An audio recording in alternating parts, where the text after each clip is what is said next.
Hey guys, welcome back to the channel. This is a story about what if RWBY watches Naruto vs. Pain. Before I start, please support for more amazing content, and do consider subscribing to my channel and share this video with your friends. This is written by Spirit Soldier and link in description and support writer. Let's start the video. Reading ch1 yellow. Oh wow, my head. Ruby moaned, rubbing her head. She didn't know what happened. One moment, she was checking her weapon to check for any damage, and the next, she suddenly got transported somewhere and landed on her back. She looked around to see that she was a fancy living room, with several couches, a small table at the middle, and a flat-screen TV on the wall.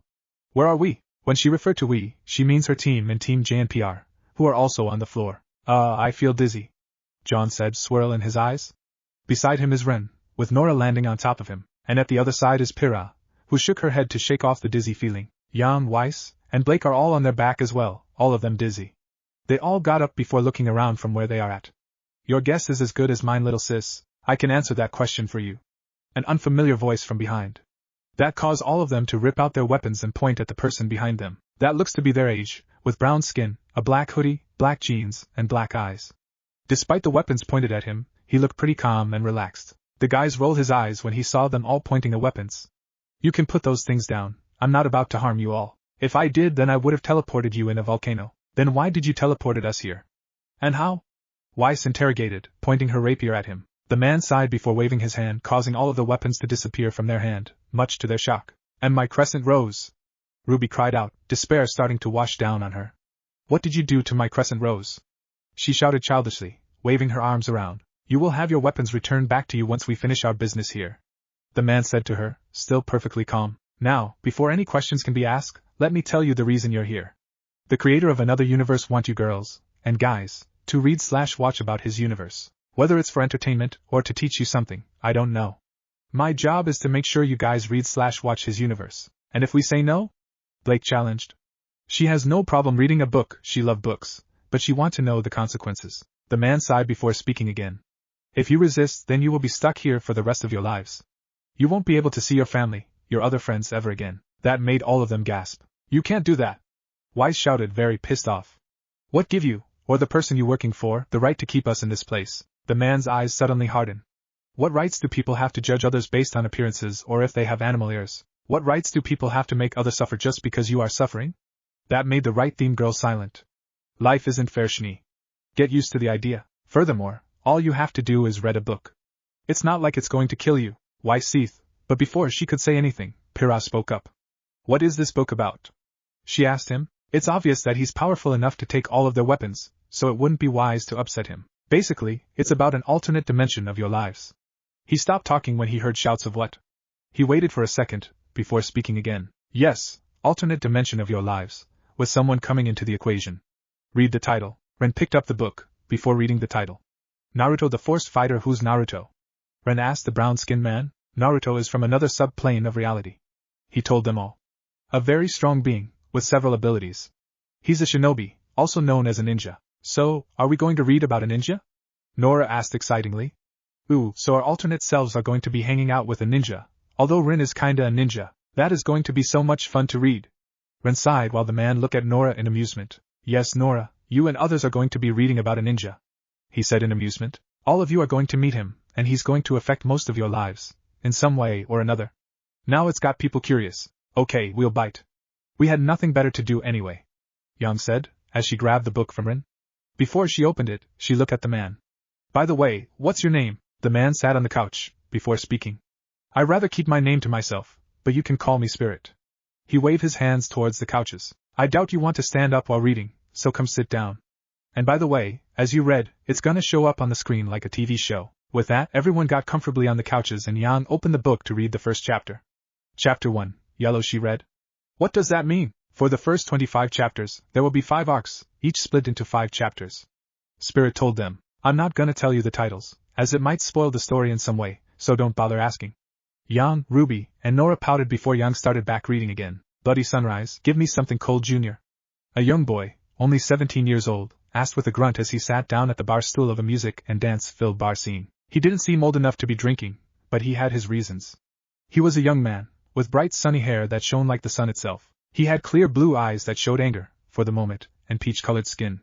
He was lean and toned to perfection, though his clothes could be in better condition. What was left of his clothes, after his last Lee took him to an erupting volcano that led to a huge forest fire, was a burned up and nearly falling apart mess. He had 3 whisker marks on each cheek, and while he needed new clothes, he needed a drink first. He was sitting, but he stood at a height of about 5 feet 8 inches, having grown a few inches since he had been 15 years old. A picture of Naruto, sitting on the bar stool, is shown on the screen.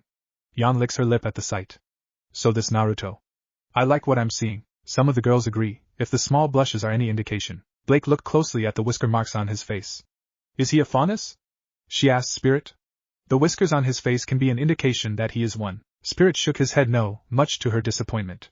The whisker marks on his cheeks are actually birthmarks. Naruto Uzumaki was his name, and finding a way to get home was what he was trying to do. He had tried a shit ton of ways to travel back home. This world was not the world he had been born in. He didn't even know how he had gotten here other than the fact that something had messed up with something and he appeared here. Wait, he's not from our world? Weiss asked, picking up on the last sentence. Then where is he from? Everything will be revealed in the book, Spirit said to her.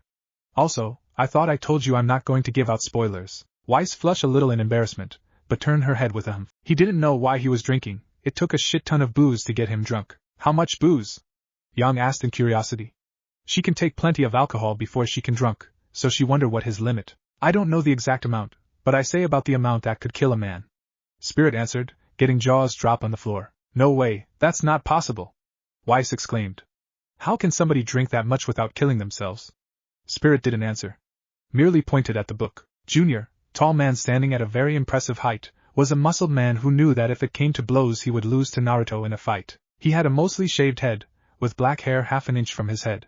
He was wearing a white shirt with a black vest over it, and a red tie with black pants. Everyone in the club was wearing the same thing, but they had black jackets on, sunglasses, and hats on with it. The dancers were Junior's goons, who were relaxing when not off doing somebody's dirty work. They were goons for hire, and not very skilled ones at that. Most were cannon fodder at best, able to be taken out with a single hit each. Not that impressive, agreed, Yang replied. She fought those guys herself, and honestly, the only ones that put up a decent fight was those twins, though she is still pissed that Junior ripped a piece of her hair. No refunds, that lead was legit until the volcano blew everything up. Junior pointed out to Naruto. Naruto, a week ago, had come into his bar and paid for a lead to find a way to some place Junior didn't know existed. He had given Naruto a lead, and it just so happened that the lead was nearby an active volcano, a now destroyed active volcano. Thanks to Naruto, and an army of angry clones using big ball raisin guns to destroy the mountain-sized volcano. Huh! Juan exclaimed in shock, with the others looking just as shocked. How did somebody destroy a volcano? And he can make clones? And what's a RWBY whatever? Everyone is thinking along those thoughts as well. Now those are questions I can answer, Spirit said. Naruto's abilities are strong enough to do stuff like that. Yes, he can make clones, though they can pop in just one hit. And a raisin gun is a ball of energy, capable of plowing through several giant stones and obliterate a person's organs.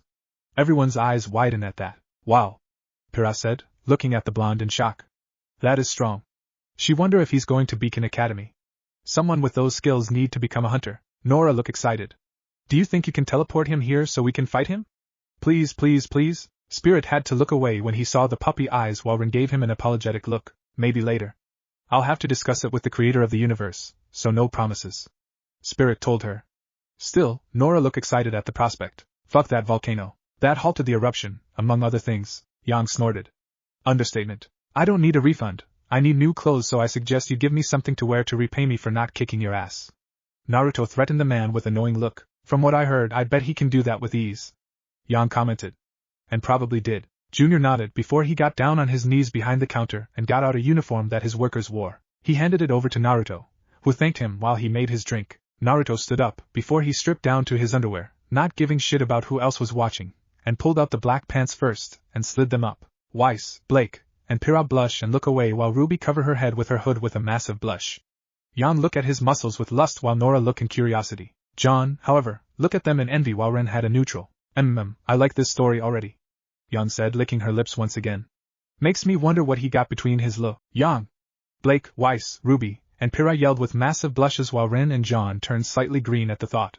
Spirit, meanwhile, looked at all this with amusement. Naruto found them to be a good fit. Junior had been expecting Naruto to need new clothes after surviving a volcano erupting, and started to put on the white button-up shirt. He buttoned it most of the way up, leaving the last few buttons undone for show. Naruto tied a black headband with a silver plate, a leaf symbol on it, around his instead of using the tie. He didn't bother with the vest and jacket, He put on socks then shoes, and he was done by the time that his drink was ready. You need to slick your hair back. It would make you look like the leader of a criminal group if you did. Girls find bad boys hot. Junior told Naruto neutrally. Agreed with that. Yang said, looking up and down at Naruto's new attire. Weiss looked at Yang with annoyance. I think only you would think that. He had managed to get Naruto to take the headband off his head, and wear it around his neck instead. Naruto had nice hair, and it looked better without the headband. The boy was a lady killer with his looks, and the better Naruto looks, the better Junior's club did with profits when ladies came to the club after seeing Naruto come to the club. So, by making Naruto look good, he earned himself more money in the long run. Sneaky of him. Yang commented while reading. I would definitely go to the club if I get to see the blonde there. I like my hair. Naruto told Junior as he drank from a large glass of orange, his favorite color, drink. Naruto whipped out a kunai and flung it across the room without needing to look. He had a lot of skill handling kunai and shuriken to the point he barely needed to see what he was aiming at. His kunai stabbed into the wall, and Junior looked to see a bug, not the insect, but a small machine meant for catching words that go on. That was good aim there. Ren commented while the others looked on in amazement. I wonder where he got the training from. Ooh, maybe he trained in a super secret city where Ninja lives at. Nora suggested in her usual tone. Ren shook his head at that while Spirit held his mischievous smile. Nora hit it right in the ballpark. Somebody had bugged his club. The first 2 drinks on the house. Junior told Naruto. He could afford to give Naruto 2 drinks as thank for what he just did. He owed the boy for doing that, because he didn't even notice the bug in place. He wouldn't have either, meaning if he had done anything illegal today he would have been busted for it big time. Yeah, Naruto said with a little enthusiasm, mostly sarcasm. Prick up, heck, I bet you could find more clues if you go to a huntsman training school. They send you on missions to all different parts of the world, Junior said as he gave Naruto a pat on the shoulder. Naruto thought about it for a moment. He had already spent 2 years in this world, and he had heard about the training schools. He had already gone to his own training school, when he was 5 years old, and he attended until he was 12. What? Was the response of all the readers. Pira then spoke for all of them. They trained kids to fight at age 5? Spirit nodded. Then they become shinobis at age 12 or 13, getting in a 3-man squad, with a teacher looking out for them and training them. But they're training children to fight and kill. Weiss exclaimed. People don't train to become huntresses until they're 17. This is basically making child soldiers. Spirit shrugged. No world is perfect. Naruto's world is filled with war, assassins, and bloodshed, so they would need to train children as soon as possible. Compared to Naruto's world, yours is practically peaceful. A few of them gulp. That says a lot, considering the Veil is dealing with Grims, the White Fang, and not to mention Roman. After that he had been trained by a squad leader, and a personal mentor for 3 years. He had actually had his abilities tested to see how he had ranked. While in this world, he had focused more on finding a way home than improving his skills. He had maintained his skills, since he needed to get home. Academy student, basic, genin, skilled, chunin, highly skilled, jonin, elite, kage master. As a ninja, he had been ranked at a genin on paper thanks to the fact he was never promoted to a chunin. His skills though, they had been ranked at far above those of a genin. Ninja like him were classified by certain skills. Ninjutsu, ninja arts, genjutsu, illusion arts, taijutsu, hand-to-hand skills, intelligence, strength, speed, stamina, and hand seals. Naruto didn't use hand seals too much for his techniques, so his skill in that area was relatively low. Then again he only used a few techniques that needed hand seals. How come he didn't get promoted to chunin? Blake asked Spirit. From what we've heard so far, he should be at least a jonin. And what are those skills, like ninjutsu and taijutsu? Spirit leaned forward, with his elbows on his knees. He didn't get promoted because his personal mentor took him out of his home and trained him, so he never got the chance to get promoted. As for your second question, ninjutsu are kinda like your semblances, except that a majority of those ninjutsu can be taught by anyone who has the proper means for it. Genjutsu are the ability to make illusions and taijutsu is basically hand-to-hand combat. Blake nodded in thanks, before returning back to the story. Ninjutsu, 4 jonin, taijutsu 3.5 jonin, genjutsu, 2 genin, intelligence, 3 chunin, strength 3.5 jonin, speed 3.5 jonin, stamina 5 kage, hand seals, 1.5 genin. Overall, Naruto had been ranked as an elite ninja who had high levels of natural strength and speed, with a high mastery over powerful ninjutsu, with large amounts of skill in taijutsu, meaning that he had amazing hand-to-hand ability. His illusions sucked, plain and simple. He knew how to realize when he was in one, and release most of them after being caught, but he couldn't use them himself over than the most basic one of them all. He had stamina for literal days, capable of fighting for days without rest. He honestly did suck at hand seals, since he never had a reason to learn how to use them. Wow! Pira said in awe. From what we've read, I think he can beat any of us without a sweat. No one can argue with that statement. Weiss, however, tried to. Well, he's not perfect, Weiss said, pointing out his flaws. From what we've read, he can't do illusions or hand seals. Spirit rolled his eyes at the arrogant girl. And you have the ability to make illusions? Spirit pointed out. And at least he admits his faults, unlike you. And do you even know what hand seals are? Weiss opened her mouth to answer, but then closed it when she couldn't find one. She did it a couple of times before she gave up. Thought so. Weiss glared at the man, resisting the urge to attack him. He took her and the others' weapons with just a wave of a finger. Who know what else he's capable of? Sounds boring, I mean, school, fuck that. Naruto said with a light smile on his face. He wasn't interested in anything that involved book learning. Weiss frowned. That is such a waste of talent. He can do so well in Beacon and yet he decided not to. Yang and Blake rolled their eyes at her. Well, not everyone would want to go to school, Weiss. Yang pointed out. Beside, I think he's more focused on getting home. He had no interest in going to school again, but if he really had to so that he could find a way home, he would do it. He really wanted to return to the world that he had come from, so he might go to Beacon like we all did. Blake commented. It'll be interesting seeing how this blonde affect their lives at Beacon. He wondered how it had changed in 2 years. He had tried summoning toads, but they had told him that it would be best if he stayed here for the time being. This world would be the location for his next step of training, since they couldn't reverse summon him thanks to how far this world was from them. He had enough chakra to summon them, but the same couldn't be said for them. They simply lacked the massive reserves of chakra needed to summon him back. He didn't even know they could summon him, but it was part of the reason that he knew he wasn't on his home world. The other reason, animal people. They also go by the name faunus, people with animal features on their bodies and personality traits similar to animals. There was even a terrorist group of faunus called the White Fang, though Naruto had yet to actually run into them, so he knows about the White Fang. Rin said. I wonder if he will run into them eventually. It's the first chapter, so anything can happen. You never know, you might like it. If you find a girlfriend, or 6, be sure to take them here for drinks. Junior told Naruto. Any chance he could get more business, he would take it, and Naruto was good for business. He attracted people like a magnet. Since he had been serving Naruto, he had a boom in female business. Naruto wasn't even famous or anything. People just saw an attractive man coming into a bar and figured the bar was a good one. People judged a bar based on the people that walked into it on a regular basis. It's the same for most places, whether it's a store, a library, or a club. Rin said, getting some nods in agreement. I wonder if Naruto knows that he's being used. Weiss decided to voice her opinion. I suspect that he's a dumb blonde and doesn't when he's being used.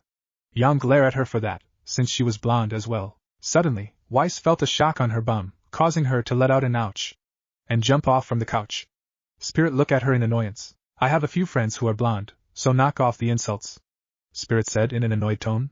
Weiss glared at him, but then pale when she heard what he said next. And if you make insults like that again, I will take your mouth away from the remainder of this book. Suffice to say, Weiss is now reflecting on what to say before she opened her mouth. Nah, I'm not that good looking, I mean, never had a girlfriend before.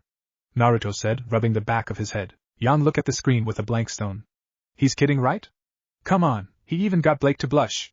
Said girl blush a little at that. Naruto is a bit oblivious to the heart of a woman, so don't be surprised if he doesn't figure out if anybody has feelings for him. Spirit told them. Honestly, when he saw the Naruto series, he could see that a blind man could tell that Hinata has a crush on Naruto. And the guy didn't figure out, not even a clue. Idiot, he doesn't even know that he captures women's hearts without trying.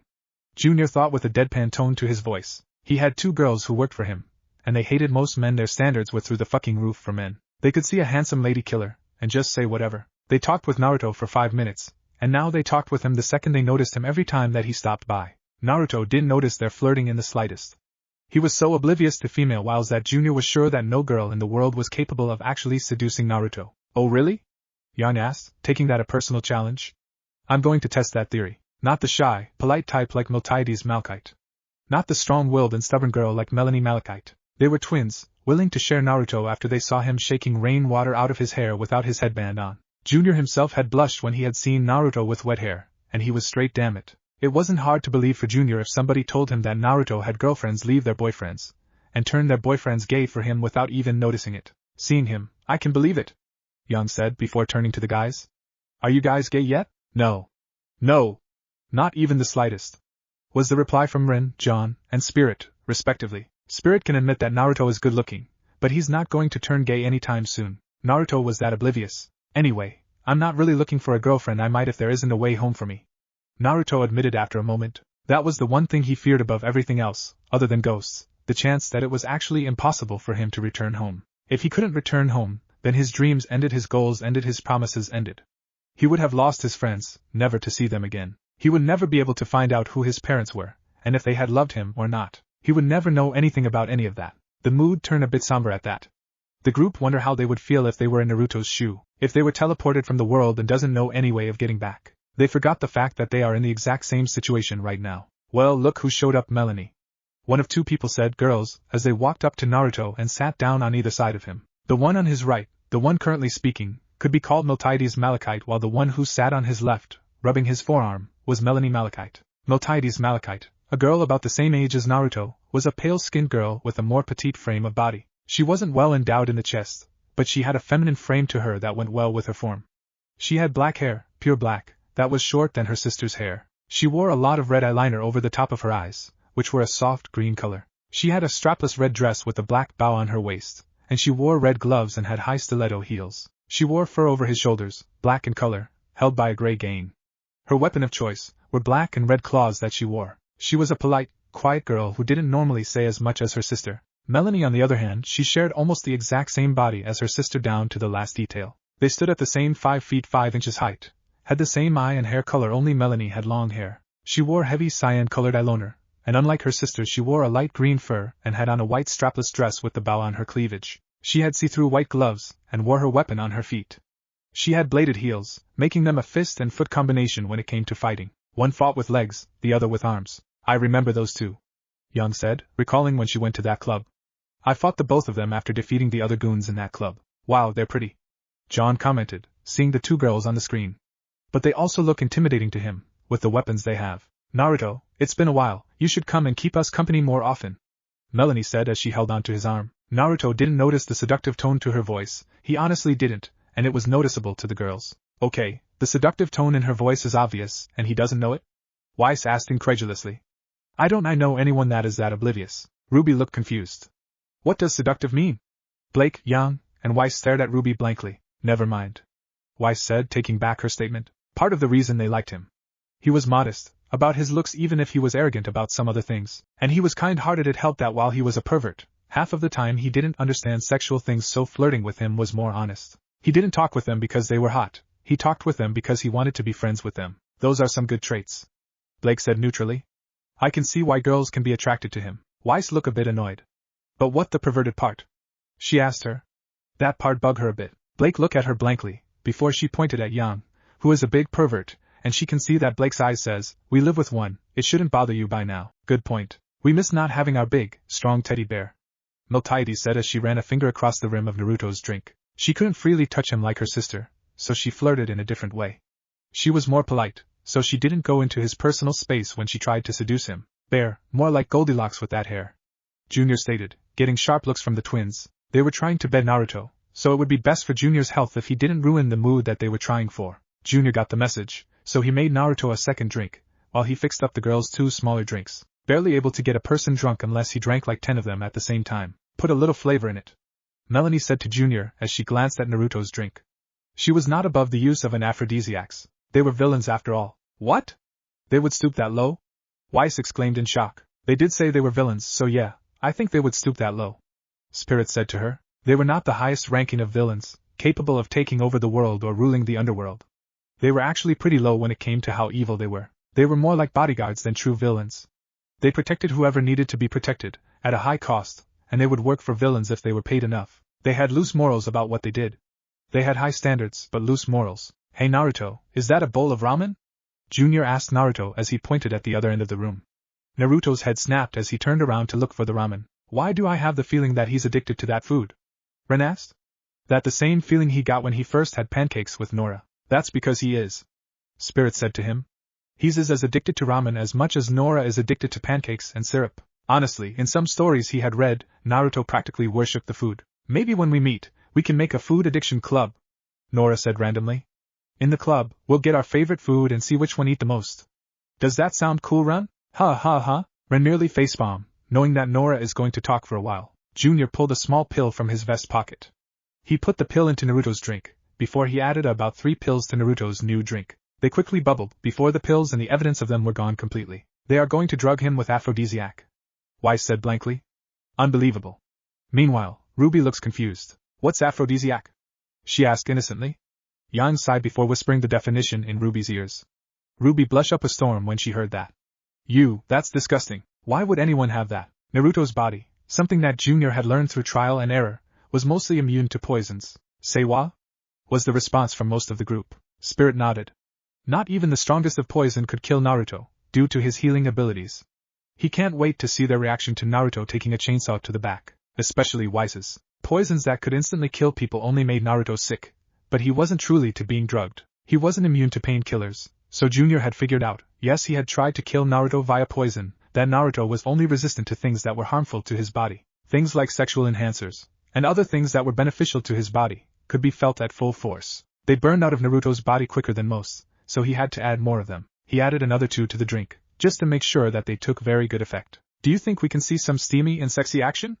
Yang asked, hoping for a yes. RWBY, Blake, Weiss, and Pyrrha blush hard at that while Rin and John try not to be aroused at the thought of someone having sex with sexy twin girls. Spirit shrug. You'll just have to wait and see. Yang pouted for not getting an answer while RWBY and Weiss prayed that they won't see any sex scenes on the book and TV. Damn it, I can't believe I fell for that again. Naruto grumbled as he turned back around. Melanie and Miltiades both hid the smirks from their faces the second he did. Sure, they were using underhanded methods, but the affection was real. They were not goody-goody girls, they were hardcore when it came to how they went after what they wanted. Naruto was so trusting that they did feel a little bad, but it wasn't like they were using some of the worst drugs. They were making him horny, and that isn't bad? Weiss said with a huff. I don't think it's bad. Jan said to her. Honestly, I might use something like that to make people horny. The people that are sitting with her decide to scoot away from her, afraid that she might do that to them. Our big, sweet teddy bear. Melanie repeated, since like a teddy bear Naruto was just so adorable when he did those stupid little things he did. Looks like business. Junior said when he noticed that a regular was coming. A tall man with straight, short orange hair that wore a black hat on his head. He had a pure white suit with black pants on. The man was smoking a cigar and walking with a cane, more than likely a weapon that he was hiding in plain sight. The man was a well-known criminal who had escaped from jail several times, and built himself a reputation. Roman Torchwick was his name. Many of the group narrowed their eyes in anger at seeing criminal. He had caused them a lot of trouble. If they could, they would have held their weapons tightly, but unfortunately, they were all taken away from them. They are glad that bastard is in jail now. The only reason that Naruto, a hero, wasn't kicking his ass was because Naruto didn't pay attention to the news. Damn it, Naruto, why don't people pay attention to the news? Weiss shouted in annoyance. Honestly, more people need to do so. Maybe he just more focus on trying to get back. Anybody in his place would have focused on finding a way back home instead of paying attention at what's happening in the world they wasn't a part in. John said. It was silent of the room, with the group looking at him in shock. What? Weiss pointed at him with shaky fingers. Why, you actually said something smart. John blushed in embarrassment. Hey! I can be smart. John protested. Hearing Weiss snort, along with RWBY and a few others looking away from him, made him get a depressed bubble. Pyrrha put a hand on his shoulder in support though, causing him to smile. So Junior slipped away from Naruto so that he could talk to Roman about business in private. Okay? Naruto said with a raised eyebrow. Naruto finished off the drink that he currently had, not knowing what was in it. It was a tasteless and colorless drug. If it had been anyone else, then the girls wouldn't bother with drugs. You see, Naruto was an honorable man. If he slept with a girl, he didn't just sleep with her. Based on what they were guessing, if Naruto slept with you, then he would try and form a relationship with you. He didn't do one-night stands, so if you banged him he was yours to keep. It was an easy formula to remember. Drug sex equals Naruto is yours to keep. Very simple basic villain math for manipulating good guys. Okay, that is evil and smart. Yang said, getting a few nods in agreement. They wonder if this will work, or if Naruto will actually get out of this with his virginity intact. Meanwhile, RWBY is hiding in her hood to hide the massive blush on her face. Drink up, we heard all about your explosive trip. Miltiades said as she encouraged Naruto to drink his other drink. There were enough pills in the drinks to make a normal person, when they took effect, so horny they would sleep with nearly anything. If Naruto finished off both drinks, there was little doubt that he would lose some of those morals he held. Just one night was all that was needed. The more Naruto drank, the more of the drugs he was taking in. They must really want Naruto, Blake said as Young read. Not that she could blame them. From what they've read, Naruto sounds like the perfect boyfriend to have. Per baby, let us take care of you. Melanie said to Naruto as she leaned in closer. The drugs took between 20 and 40 minutes to take effect. It didn't matter how much of a drug you used, the amount of time it took to take effect was the same if you were using the same drug. The effects were just that much more powerful. I'm okay, can't say the same about the volcano though. Naruto spoke, grinning as he stopped drinking for the moment. He still had half a glass left of Bloody Sunrise before he had drank 2 of them. OH, pretty drink you got there fella. A new female voice said while Junior finished off his talk with Roman. A slim hand came out from behind Naruto and grabbed the drink, before Naruto turned around and saw that a woman his age had stolen his drink from him. Wait, is that Young trailed off, feeling a bit of dread. If that is her, then she is going to be taking. Hey, that is his drink.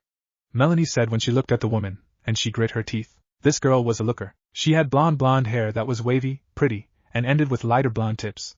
Light-colored skin, and a very pretty face to go with a sexy body that she showed off. She had a thin waist, well-shaped thighs, a nice ass, not the best, but not bad.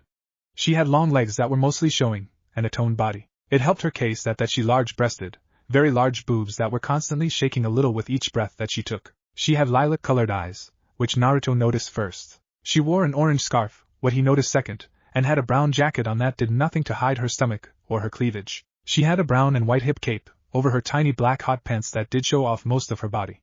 She had a yellow tube top with a flaming heart on her left boob. She had orange socks, very high up on her legs, and brown knee-high boots. She wore black gloves, and had on yellow-colored bracelets. Oh no, Yang said, feeling dread crashing down on her. While she doesn't act like it, she is still a virgin.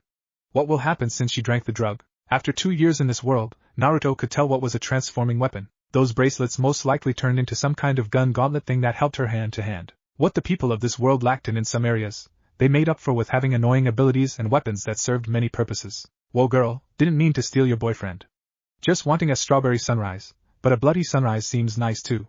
You mind? The girl, standing about the same height as Naruto himself, asked as she swished around his drink. What did he care? He didn't pay for it. Go ahead, got a name? Mine's Naruto. Naruto told her, and she chugged down his drink. Melanie and Miltiades did not like her doing that in the slightest. Wise sighed. Yang, didn't anyone tell you not to drink a stranger's cup? Who knows what's in it? She'd been told that by her father and sister many times, especially since the White Fang anyone related to the Shinee. How am I, or my other, supposed to know that it was drugged?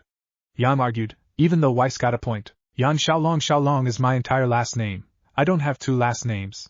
I get that question a lot, Yang said, answering Naruto's question when he looked like he wanted to ask it. Yang seemed to pull a small white object from somewhere on her body, where, he didn't have a clue. It was a scroll, advanced tech, and it expanded and showed a glowing screen. A picture of a woman was on the screen, a woman that Naruto actually recognized. What? If Yang wasn't paying full attention, she was now. Before she went to Beacon, she had been asking anyone for whereabouts of her mother, and during that search, she had nothing. But now, hearing that Naruto recognized her, sprang a little hope for her. She looked just like Yang did, a near-perfect copy. Her colors were different though. She had paler skin than Yang did by a good amount. Her hair was jet black, though it was in the same style as Yang's was. She had burning red eyes, unlike the lilac ones that Yang had. She wore black and red as her primary color pattern. Most people seemed to have a color preference, not that he could judge. She wore clothes that Naruto would expect his people to wear. She had on a black kimono with red shoulders, and a red obi around her waist. Her eyes were slightly more narrow than Yang's were. She had bead necklaces, and a sword with a large sheath for it. Like Yang, she showed off thigh, and had high black boots. She wore armored forearm protectors with black gloves. He recognized my mother? Yang asked, mystified. Blake looked at Yang in concern, one of the few who knows about her past obsession in finding her mother. Ruby also looked at her sister in concern. Who is that? Melanie asked her sister with a raised eyebrow. A woman, do you know anything about her? Yang asked with an actual serious look on his face. Yeah, I saw her not long ago, a few times actually. I could take you where she is, Naruto said with a tilt of his head. Yang blinked a few times, before she seemed taken back by his statement. How? Yang actually nearly shouted, shocked that she had actually found a real lead. She had been looking for years. 2 years ago, she found me and taught me this language. I actually woke up at her house. Nice woman though she isn't the most social of people. Naruto tried to put his words into something as nice as he could say it. She was not the best of people to talk to. She was always so serious. She could have a little fun, but she always seemed to have something on her mind. He actually knows my mom. Yang muttered to herself. If her universe and this one are pretty much the same, other than the blonde being there, then maybe she can finally see her mom. Or at least her other will while she reads about it. Really, so you know where she is? Take me to her. I need to find her. Yang spoke to Naruto, who looked at her. Tell me why. Naruto said to her. If she was going to try and hurt Raven, full name Raven Branwen, then he wouldn't take Yang with him. I wouldn't harm her, Yang said with a huff. Punch her for leaving me and my dad behind, yes, but other than that I wouldn't. The others look at her blankly. Clearly, she forgot that she can break a rock with her punch. She is my mother, and she abandoned me when I was born. I need to talk to her. You don't know what it is like to have a mother abandon you, Yang told Naruto, making a guess since he seemed like such a happy person. Yang! Pira exclaimed, startling Yang. You can't assume that he doesn't know what's like or had it worst. She scolded her. But he like other me sighed, he seems like a happy person. Yang argued, but Pira didn't back down. People wears a mask, Yang. He may seem like a happy-go-lucky guy, but he might feel the same way you do, Pyrrha said to her. She should know. She had to wear a mask due to her fame. Not to mention she remembers somewhere in the chapter, Naruto mentioned he didn't know who his parents were. Yang bit her lip. She hoped Pyrrha is wrong and she didn't hurt Naruto. You're absolutely right. I don't know what it is like to have a mother abandon you. Actually, you couldn't say I don't what having a father abandon you feels like either. I've never had a mother or a father or any family. Now I am not taking you for sure. Naruto told Yang with a frown on his face. That had hurt. Her words were something that irked him to no end. Yang looked a bit guilty at that while Pyrrha gave her a look that say, I told you so. Okay, you were right. Sorry. Yang said, apologizing for her father. Her words had really hurt his feelings, reminding him of everything that he had never had. Yang felt a bit more guilty, reading that part. That was, complaining to a guy that has no parents to speak of. I'm sorry, but you have to take me to her. Would you take a chance to meet your mother if you could? Yang asked, trying to get Naruto to sympathize with her. She could see how she had hurt him. She felt like because she was complaining about mother problems to a guy with no parents. But she really wanted to meet her mother. Me? Naruto asked in surprise. He had never really thought about it that way. Actually, he was never told if his parents were alive or dead. He just knew that he never had any since he was born. Naruto paled a little. What if he really was unloved? His parents didn't die, they abandoned him. Yang flinched a little, cursing her other, while Weiss slapped her hand in her face. Smooth, Yang, smooth. Oh, like you can do any better? She retorted back to the white-themed girl. She doesn't the added comments to add in her guilt. Yang winced when she noticed how her question had affected him. She was not helping her case, and if she attacked him she was damn sure that he wasn't going to help her. Melanie and Miltiades moved in front of Naruto, who looked at them with the color returning to his face. I think you need to leave. Melanie spoke to Yang with a light amount of aggression in her way of speech. She was indirectly telling Yang that if she didn't leave, it was going to come to a fight. Let us show you out. Miltiades said, insisting that Yang leave. Yang glared at them. You want to go, you twins? She already faced him before, she can bet her other can. No breaking the TV. Spirit told her firmly, not wanting her to break it. It's a pain to recreate one. I'll take you, but we leave right now. First though, we need to stop by a clothes shop. I need some orange. Also, you may need to go home, it is like a day of walking. Naruto grumbled. He couldn't wear clothes with orange to them, it wasn't something he did. He had a deep infatuation with the color, for as long as he could remember. He didn't know why, he just loved the color. How bad is that infatuation? Weiss asked, curious. Spirit didn't say anything. Merely grab a remote and change the channel, showing a younger Naruto in an orange jumpsuit. Oh, it's that bad. Yang commented while Weiss's eyes widened at the monstrosity. Honestly, who would wear such a thing like that? Spirit shrugged before changing the channel back to where it was. The boy couldn't buy anything else, for reasons I might tell you later if it doesn't appear up. Was there something wrong with that drink? Yang asked with a frown on her face. Don't worry about it, I switched the drugs that Junior had on him for something completely harmless. Naruto said with a grin on his face. Yang sighed in relief. Good, she can still keep her virginity, and not randomly fuck anyone.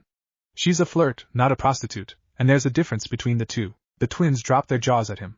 Yang held her stomach for a moment, before she covered her mouth.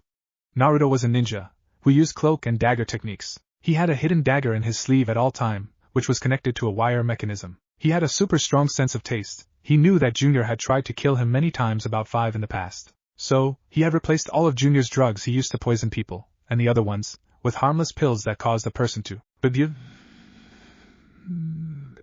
Yang belched loudly as the drug came up. Naruto held down one as well, the effects not really that strong on him. Everyone's eyes widened at the painfully loud burp while Yang blushed. She'll admit, she knows she isn't ladylike, but even she thinks that was really loud. Awesome. Naruto said with a grin. Yang was blushing, while she could never be accused of being ladylike. That had been a rather painfully loud burp. Yang shook herself, before she got serious. She was so close to finding her mother. Can I read the next chapter? Yang asked Spirit, who shrugged in response. Go ahead, it's not like I'm asking everyone to take turn for each chapter. Spirit said in nonchalance. Beside, I can see that this is important for you. Yang smiled at him before turning to the next chapter. Maybe this guy isn't so bad after all. Reading Ch2, Yellow. Chapter 2, Yellow, she read, before turning to Spirit. So this is where I get to know Naruto? Spirit nodded to that question. He'll meet 3 others before you guys go to Beacon Academy. Spirit told them, but he didn't elaborate. He isn't about to let out any spoiler of any kind. Grim, a type of creature that existed on the world of Remnant. Naruto had found them slightly interesting, since they had absolutely no soul at all. Grim were literally human and faunus killing machines with no soul. They destroyed man and everything that man created, and Naruto used man as a light term. Anything with a soul, other than animals like dogs, cats, and well, anything that wasn't human or faunus.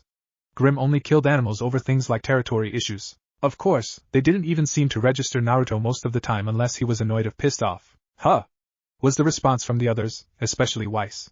She then spoke a bit louder. But how? The only way Grimms don't sense you is if you don't have any aura. And everyone has aura. Don't forget that Naruto isn't from your world. Spirit piped in. He and his people don't have aura. They have something different, as you'll see when you read further. Yang got back to reading, to find out why he isn't being sensed. They highly resembled animals, only there were stark differences. They had jet black skin and fur, so black it was like a starless night sky. They had burning red eyes, with hints of yellow to them. It was like looking into the eyes of fire that wanted nothing more than to burn and eradicate the souls of its victims. They had plates and spikes of bone coming out of their bodies. The older and stronger they were, the denser, shaper, larger, and more those plates and spikes appeared. They wore masks, like they were hiding their faces and their sins from God. They were terrible creatures who didn't kill for food. Even though they ate what they killed for what equaled a base desire to just kill. Duh, we already knew all of that. Yang said with an eye roll. So why are we being told this? 'Cause this book is being read by people from my dimension. Spirit answered for them. Naruto's story and Team RWBY's story are well known in my world. There is a TV show called RWBY that show your adventure in Beacon, while Naruto has a TV show of his own. That surprised both teams. Wait, so you and the other people have watched what we did? RWBY asked, before looking around in nervousness. Are we being watched now? That got the others nervous, looking around the room to see if anybody is watching. Spirit shrugged. Maybe, maybe not.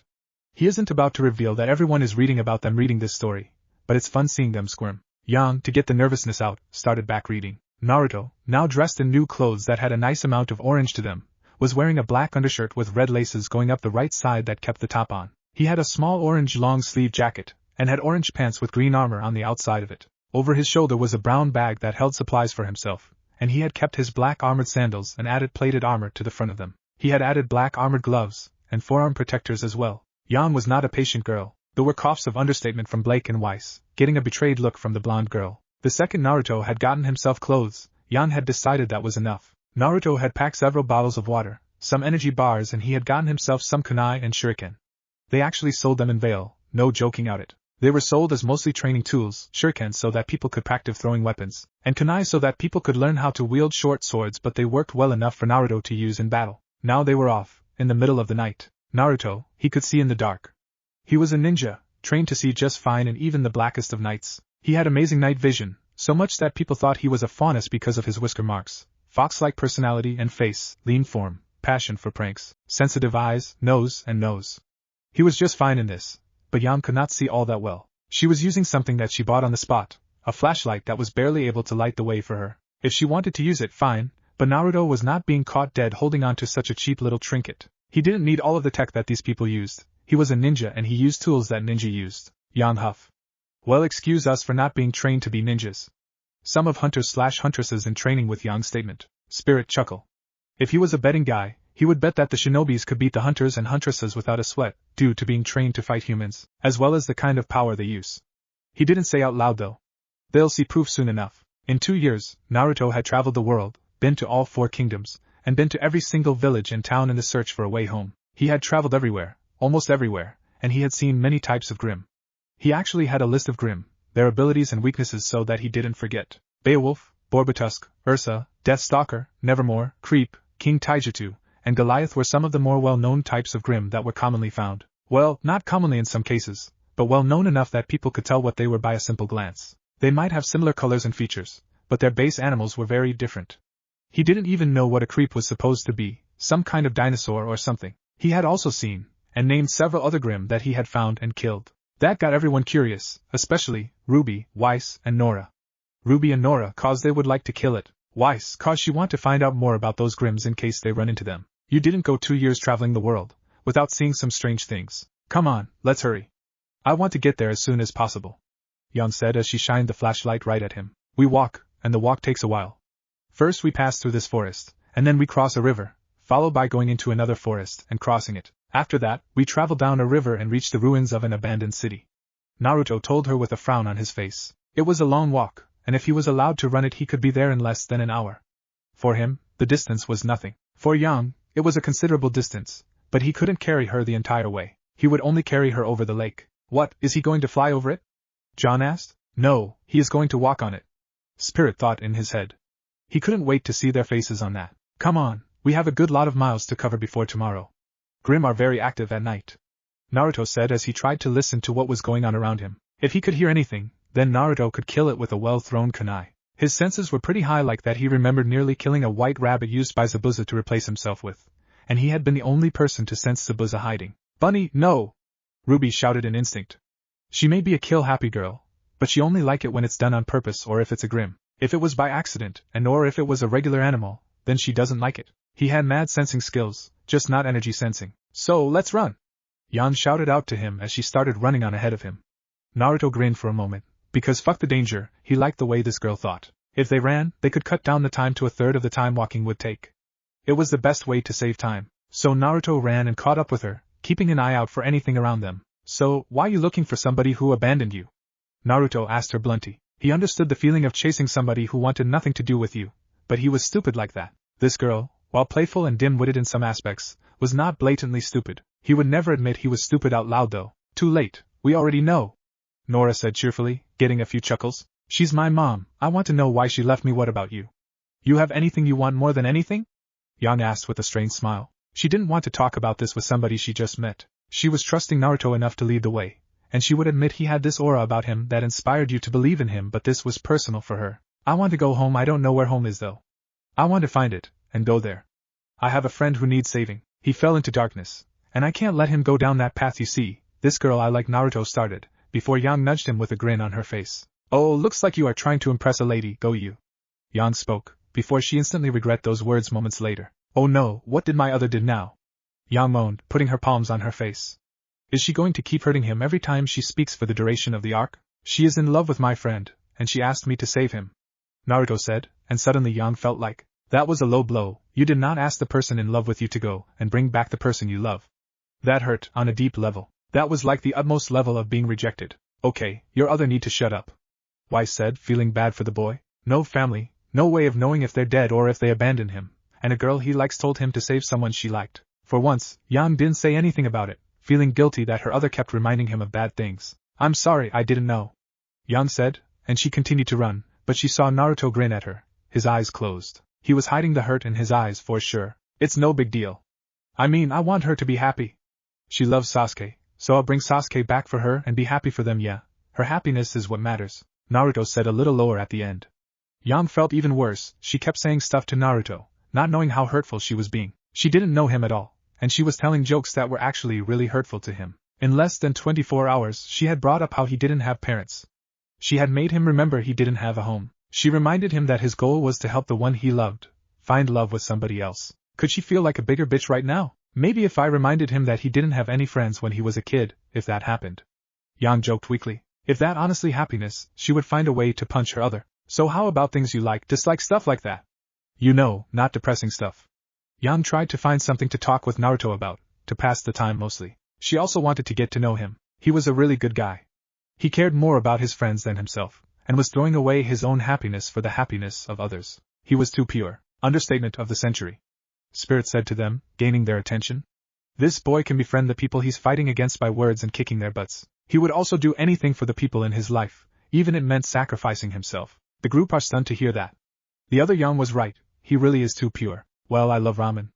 I like tasting new flavors of ramen, and my favorite ramen is miso with extra pork in it. I dislike vegetables, fresh or not, and I hate the 3 minutes it takes for instant ramen to cook. 3 minutes is not instant. I also like red bean soup, and I love watering and talking to plants, Naruto said as he listed off the things he actually liked and disliked. Yan didn't ask about dreams for the future, because she figured that was a no-no question at the moment. So I like jokes. I also like dogs, and animals in general.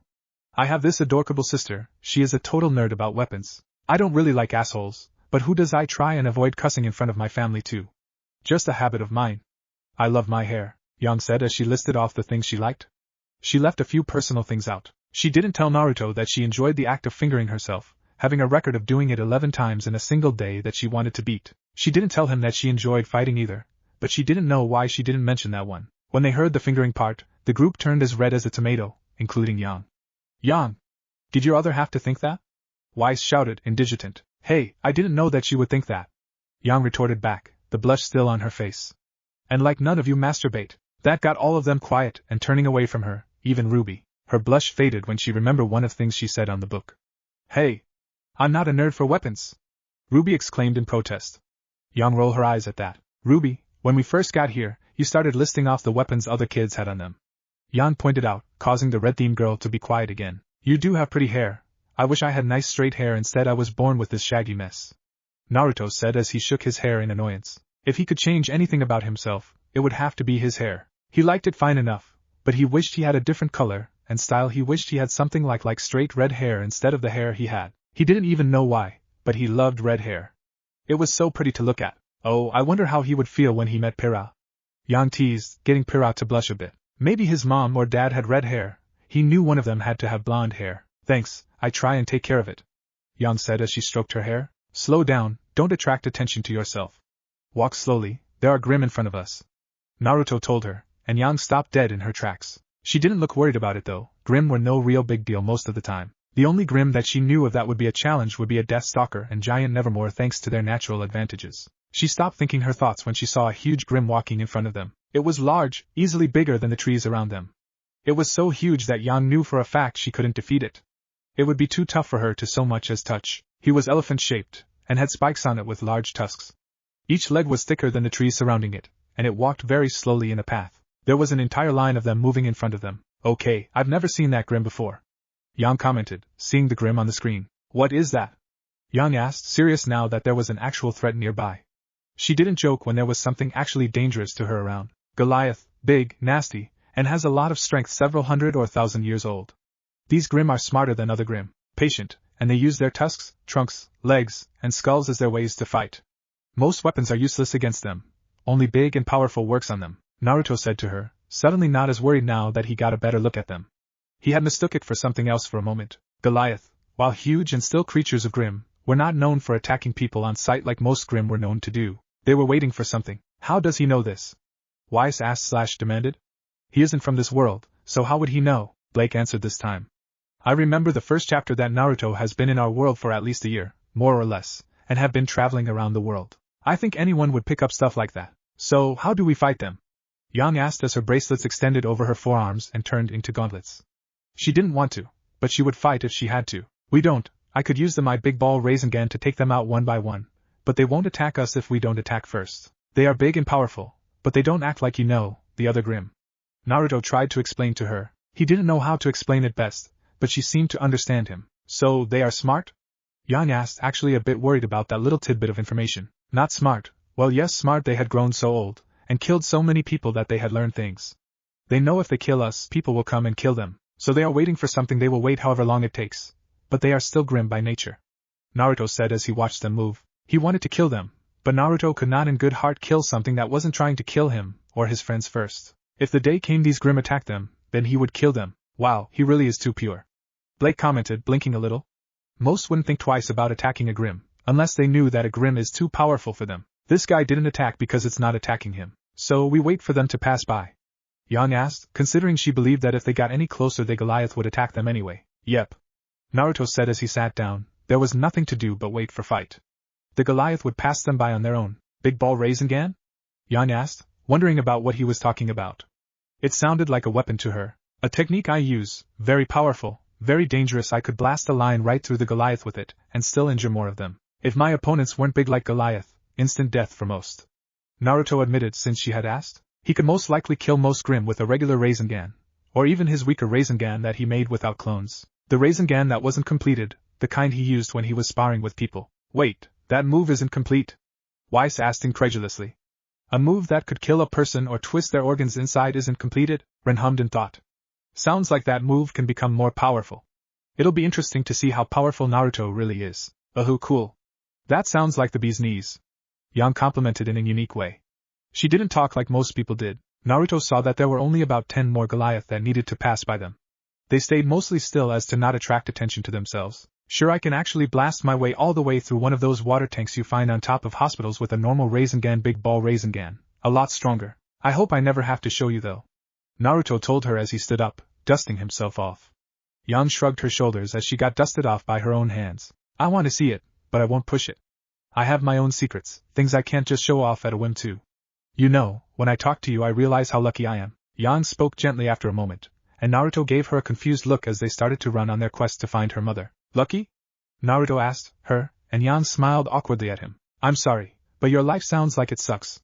I am blessed with a dad who loves me, a little sister, a stepmother who always treated me like her real daughter. I might have a few misfortunes happen, but I live a rather good life. Your life doesn't sound like it has been good so far.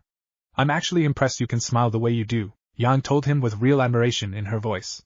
She had spent some time talking with him, and she found he was genuinely happy. He didn't have to fake his happiness, but he had a shitty life that should have led to him being an emo loner. When Yang read that part, the others thought about their lives. Weiss has her father and sister, as well as being the richest girl in the world. Blake had a family in form of the White Fawn, practically born into them. Ruby had her sister, father, Uncle Crow, and her dog Zweez. Pira, John, Nora, and Ren had their own family as well. And yet, this guy didn't had anybody when he was younger. That actually made them feel bad that they had pretty good lives while this guy had a horrible life from the sound of it, yet still be able to be happy. Well, you have a point. I could have been a monster loving only myself, hating and killing everything else. Naruto admitted to her. She was the kind of person he felt good talking to, like she could keep a secret, and was mature enough to handle the information. You, a killer monster? No way. Yang stated, she couldn't see this pure soul being a killer. Really, my entire life for the first 12 years has been filled with nothing but hate. I didn't even know why I was hated, or why I had no parents. Parents didn't let their children play with me, they ignored me, Naruto said as he stopped running and slowed down, before he stopped and looked up at the sky. This was actually something that he needed to get off his chest really badly. Yang listened to him as she stopped and walked back to him. Go on, I can listen, Yang told him. She could see some conflict in his eyes. They treated me like I was less than human all my life. They didn't look at me, and when they did it was always with hate. I was alone, always alone. Honestly, I hated them all. I cried so much, and hated them all. I only learned 5 years ago why I was hated. I was never he or Naruto, I was always it or Demon. My friend saved me from my hate and loneliness, so I will never abandon a friend in need, Naruto said with determination in his eyes. If his friends ever needed him, he would always try to be there for them. He didn't need a reason. If his friends needed his help, he was willing to die with a smile on his face for them. The people who saved him from his own darkness were the ones he loved, and those he loved had his absolute loyalty. That caused a cut in all of them. Weiss, Yang, Blake, and Pira are crying a little at the story while Ruby is bawling her eyes out. John is crying as well, and Ren's mood grew somber and sympathetic for Naruto. Even Nora, an always cheerful girl, has some tears leaking out. Spirit's mood is somber as well. Makes you think how good your life is, compared to others like Naruto. He saw Yang wipe the tears that leaked out before continuing to read. Yang was actually crying a little when she heard his story, but she didn't saw anything that she felt would patronize Naruto. He loved a harsh life, harsher than even the faunus. I agree, Blake whispered, still crying a bit. Before this, she thought no human would know a faunus suffering. Now, she wanted to kick herself thinking that, human or faunus, you can still be hated for something you can't control. She wiped her eyes, not wanting to show her girly side to Naruto. He deserved more than her crying about how hard he had it. Okay, if anyone ever complains about having a hard life, I am going to punch their lights out for it. That moved me, you bastard, you really moved me. Okay, after this I am going to help you find a way home, Yang said with a helpful grin. Naruto blinked at her, before he rubbed the back of his head and started to jog away, with Yang jogging behind him. I agree with my other me, Yang said. Naruto's life is way worse than anyone else's lives in this room. Some of them has it hard due to family drama, fame, or whatever else, but this guy had no parents, been hated by his village, and was told by his crush to save the person she likes.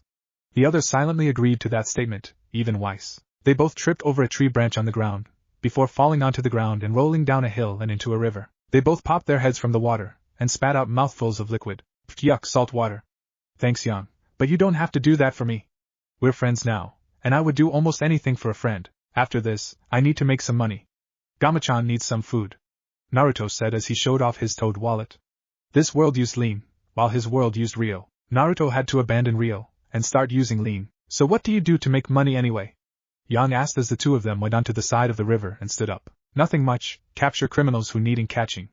People with bounties on their heads turn them in. Stuff like that, Naruto said as he rubbed the back of his head. He actually had a plan for his next job and capture. The Schnee Dust Company had a train with a shipment of dust coming towards Vale. He would get on the train, and see if anyone tried to steal the dust. A train like that was like criminal bait for sure. He helps the Schnee Dust Company? Weiss said in surprise. She didn't really expected that, from anyone really. She smiled a little. Maybe her other might like Naruto. That's the end of chapter 2. Yang said before putting down the book. She turned to Spirit. Hey, can we get a quick break from reading so we can calm ourselves down? She can see that her sister is trying to hold back crying. Spirit nodded. Go ahead. Time is stopped while we are here, so take all the time you need. Yang nodded to him in thanks before moving to comfort her sister. Reading CH3 Yellow. Team RWBY and Team JNPR are still trying to digest the information given to them. They can't believe that one person would be hated by an entire village, just because of fear and lack of understanding. They can't believe that someone as nice as Naruto would be the one to be hated. Annoy others, sure, and maybe a couple of jerks would dislike. But an entire village? RWBY is having the most trouble digesting it, being the most innocent out of all of them. She couldn't imagine a life like that, since she had a family of her own. Having no parents at all, having no friends for 12 years, being called a demon, and being treated less than human? How can somebody live like that? After a couple of minutes, the group started to calm down a little. So, are you all ready to read the book now? Spirit asked them, getting nods from the others. I'll read again. It's my arc, after all. Yang volunteered, picking up the book. Chapter 3 Yellow. This is awesome, Yang said as she sat on top of Naruto's shoulders as he walked the two of them over a lake. Huh? John dumbly said, as he gazed at the screen. The others are just a surprise. On the screen, Naruto and Yang aren't on a boat or walking on a bridge, but Naruto is literally walking on water, with Yang on his shoulder. How many abilities does this dude have? Too many for anyone to count. Spirit answered. And they didn't hit the chip of his abilities. Just wait till they see his Sage Mode, his regeneration abilities, as well as his combination transformation. It's going to be fun to see. This was better than any boat ride she could ever imagine. The sun had risen into the sky by the time they had gotten to the lake. She had thought Naruto would prepare a boat for them, but he didn't do normal things like that. Naruto just picked her up, and started walking on water like some kind of water god. It was amazing, the gentle rocking of the water and the soothing breeze on it. Now I want to be in Yang's place, RWBY said with a pout. She then looked at Spirit. Do you think Naruto would walk me over the water if I ask? He shrugged. If you meet him, and you ask, he might. RWBY beamed at the thought. She could see into the water, and she didn't have Hug's waves splashing her every few seconds like with a boat. She could see fish in the water, not bothered by Naruto passing over them. The water was clear and blue, so clean that she could almost see to the bottom. She could see strange, tiny black creatures at the bottom with white masks and glowing red eyes. Oh come on! John complained, seeing the fish on the screen. There are Grims in the ocean? Makes you have second thoughts on fishing. Yang joked. She wanted to warn Naruto about the Grim, but she noticed that they weren't coming up for them. What? Pyrrha asked, a little surprised as are the others. But Grims always attack humans or faunus, so why aren't they? Are they not doing it for the same reasons as the last Grims? Let's find out. Yang said before reading again. Naruto hummed when he noticed that Yang had stiffened up for some reason. He looked towards the bottom of the water like she had been doing, before he noticed the same Grim that she had noticed. Oh, those Grim are blind, their eyes are for show. They use their scales like a fish does, so unless we go into the water they can't see us. Naruto told her. Interesting to note. Ren commented. He wonders if any hunters or huntresses did any missions at the ocean, rivers, or lakes, and end up in situations like that. He had learned that one. In a boat, they were able to taste the wood of the boat in the water, mixed with the metal. They would swarm it because it was a man-made creation. Naruto had a small layer of chakra between his feet and the water, so not a single part of him was inside of the water. The Grim didn't even know that they were there, which was why he insisted on walking on the water here. He had tried a boat before, but the boat had just been swarmed by Grim. Now I know not to ride on a boat anytime soon. Blake commented. She wouldn't think about getting near the water, anyways. She's a cat faunus, so she doesn't like going in water. Showers are the only exception to that. Maybe we can use a torpedo to blow up all the Grims under the water, Nora said, with her trademark crazy grin. Ren shook his head at his best friend. Fish scales? Yang asked Naruto, and Naruto nodded. Fish scales are covered in taste buds, they have them on their lips too. Naruto told her a small little thing that Sakura had told him. Fish could taste everything around them, it was how they located food. The Grim down below were most likely truly blind, and their eyes were simply there to paralyze humans with fear when they were swimming at them. So what do they look like, and what do you even call them? Yang asked since she had never heard of that before. Well, since most hunters don't do well underwater, nobody really sees one and lives. Well, that was pleasant news, Yang said dryly. By now, everyone decided never to go near the oceans, rivers, or lakes if they can help it. They don't want to become fish food. I call them kappa, but honestly, they are like fish with armor shaped like a turtle shell, and webbed hands, creepy little things. They always move in groups of like 30 or more, Naruto told Yang, and he grinned for a moment. What is he going to do? Yang asked warily. She knows that grin. It was the one she makes whenever she wants to do something devious. Naruto jerked to the side, and Yang yelped and held onto him so fast that you would think she was having a heart attack. A couple of people laughed the look on the other Yang's face while Yang herself puffed her cheeks out in anger. That jerk, making have a heart attack. She sent him a dirty look and rubbed her fist into his head. Don't do that, you almost gave me a boob attack, Yang said, with Naruto opening his mouth, before closing it. What? Everyone asked at the same time. Yang herself grinned at the joke her other made. Boob attack, I like it. Yang murmured to herself, with everyone giving her a dull look. Even Spirit looked at her dully. God damn it, Yang. Boob attack? Naruto asked, unsure of what to make of that one. I would say heart, but my boobs are bigger. Yang spoke jokingly to him. Boo! Most of the group exclaimed while RWBY muttered, God damn it, Yang. To herself, Yang crossed her arms and pouted. Oh, like you people would know better jokes. I think even Weiss or John can pull off better jokes than you. Blake said dryly, causing two cries of hey. From the two mentioned people while Yang pouted even more. Critics, the lot of them, and he thought about it for a second. He wasn't sure that joke made too much sense at the moment. That one is even better. Yang agreed while everyone groaned. God damn it, Naruto, don't encourage the girl. She thought about it for a few seconds before she shrugged. I'm hungry, you got anything to eat in here? Yang asked as she pulled off Naruto's shoulder bag and started to go through it. Naruto didn't mind it all too much, he only had shuriken, kunai, some clothes he didn't want to get rid of, water, food, and his necklace inside of his bag. Yang blinked when she pulled out a jacket that was worn out, too small to fit Naruto. It was orange with a high white color, blue shoulders, slightly beat up and torn, with a zipper down the front. It had a red swirled design on the back, and a white one on the left sleeve. Get that monstrosity out of my face! Weiss exclaimed, causing the others to laugh. She looked at the orange clothing with wide eyes. How can anyone wear that thing? Spirit sighed. Even if he wanted to wear something else, he couldn't. The clothing stores at his home charged him 2 times the regular amount, so he could only afford the jacket. And even that cost a lot for him. That wiped the disgust look off of Weiss's face, and she looked a bit ashamed for judging him. Well, I like it. Yang spoke up, trying to get the mood back up. The others got a bit depressed, and a little angry, when they heard Spirit's statement. Nice and orange, like my scarf. Oh, be careful with that, that is my treasure. Naruto told her with a grin on his face. That was his jacket he wore when he had first met all of his friends. He had so many good and bad memories when he wore that jacket. I like it, looks cool. Nice and orange, Yang said as she took off her own jacket, showing that her tube top was strapless and revealed a lot of her body. Ren and John looked away with blushes on their faces, and even Spirit blushed at the amount of skin Yang was showing. Yang grinned at the 3 men in the room. Like what you see, boys? Yang asked, sliding off her jacket just a little bit to tease them. John stuttered, his blush increasing, while Ren and Spirit just stayed silent. Pira gave Yang a dirty look as the blonde-haired girl got back to reading. Her own jacket was small, so putting on Naruto's jacket, she looked at her reflection in the water and gave herself a thumbs up. She felt strong with this jacket. It was well cared for, very durable feeling, and it seemed like it held a lot of comforting memories for Naruto. She could only zip it up to about halfway to her cleavage, but that was fine with her. She took it off and put on her normal jacket, before she folded up his jacket and placed it in his bag. She pulled out a necklace next, and this time Naruto grabbed it before she could try it on. Don't put that on, it's cursed. Naruto warned her, and Yang froze. Naruto sounded dead serious about that. He wasn't joking about it at all. Cursed? Blake questioned, looking at the necklace with narrow eyes. How is it cursed? It'll tell you in the book. Spirit told her. By now, it is automatic answer to questions like that. See you cursed, like how cursed? Yang asked as she looked at the little gem.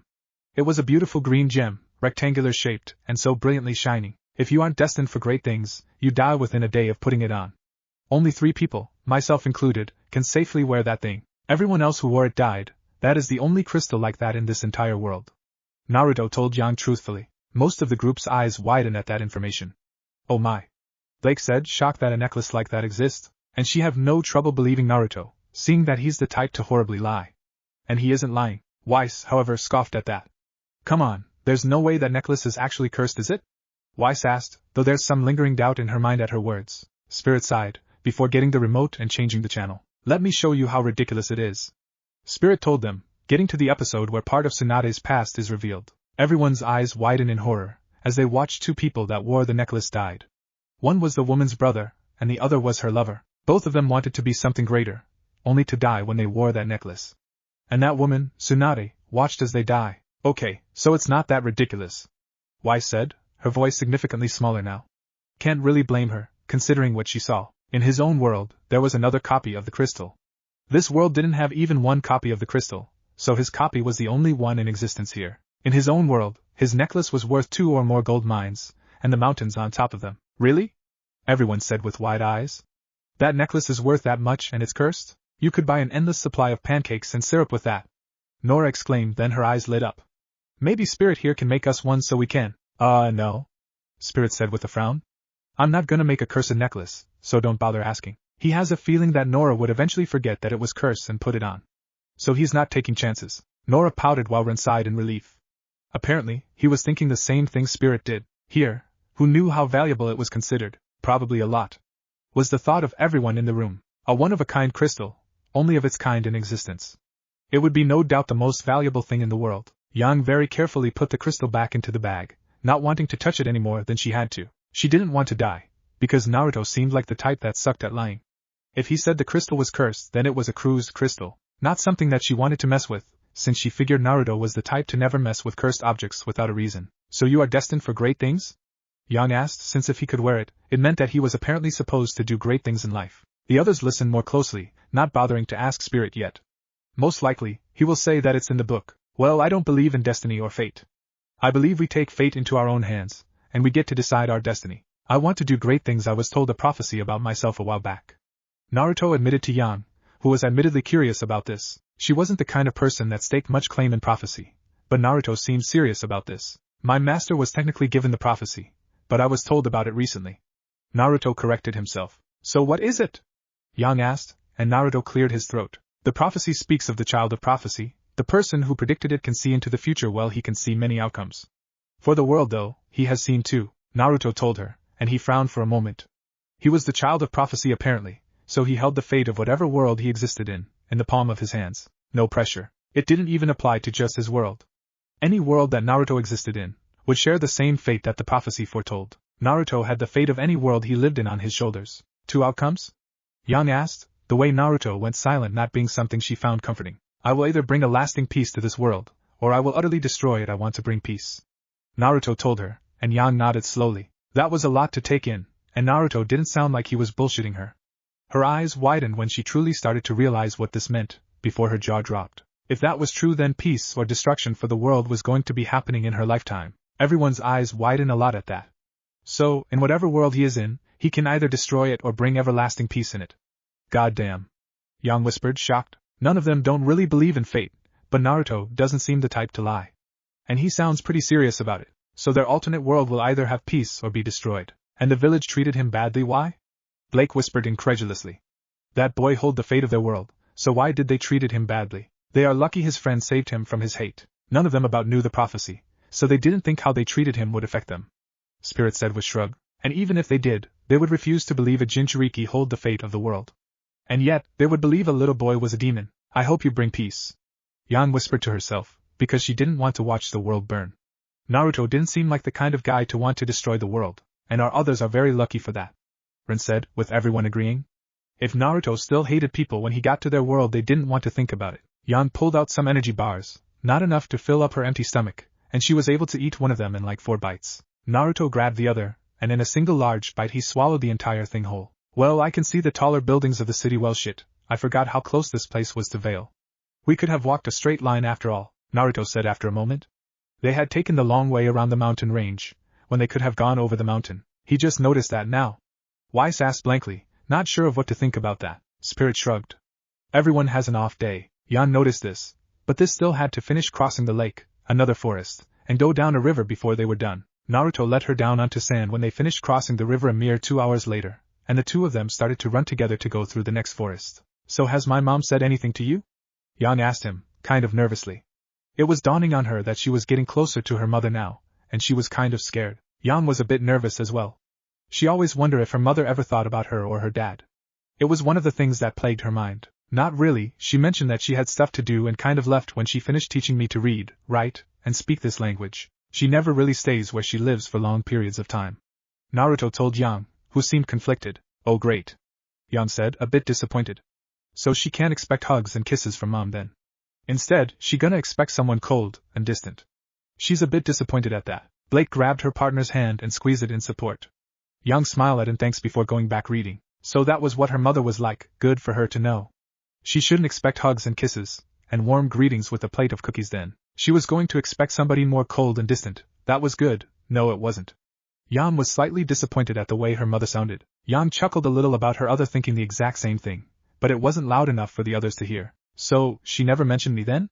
Yang spoke more quietly, and Naruto shook his head. She seemed like she had a lot on her mind, but she never talked about you or anything like that. She was always looking out. I think maybe she was sad she didn't get to see you either. Naruto told her with a wide smile. He hoped it was true, it seemed like it was true at least. Always optimistic, despite his childhood. Pyrrha observed. Most would have turned hateful or dark if they lived the life Naruto did, but yet, he always seemed happy. He hoped that Raven was at her home base, whatever she called it. He hoped that she was there so that Yang could meet her, and they could reconnect with each other. So her name is Raven, Yang said, gluing that name in her head. She then turned to Spirit to ask him something. Do you know if my other's mom is the same as mine? Spirit shook his head. The name is similar, yes, but I'm not sure about personality. Yang was a bit disappointed about that.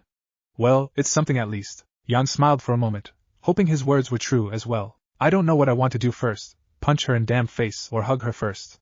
Yang joked with him, and Naruto took her seriously. Punch her, and then hug her. Anyone, doesn't matter what reason, who abandons a child needs to be punched before anything else, Naruto exclaimed loudly, but he was half joking with her. He would punch his parents before he hugged them or anything, he was sure of that one. Well, he would punch his father. According to Shikamaru and Kiba, you didn't punch mothers. Mothers were scary, agreed. John said with a shiver. Ren, Nora, and surprisingly Pyrrha shivered at the thought of invoking their mother's wrath. Seeing the questioning looks from the others about why she shivered, Pyrrha answered sheepishly. When I first entered my first tournament, I did it without my parents' permission.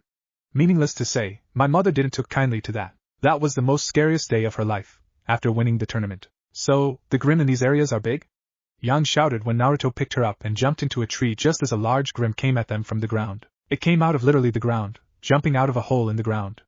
Like all Grimm, it had the same basic features, but it was two-legged, with no forelegs. It was heavily armored, and had a reptile's tail. It had claws and teeth, very sharp claws and teeth. Weiss quickly sketched a doodle of the thing. RWBY looked at her questioningly.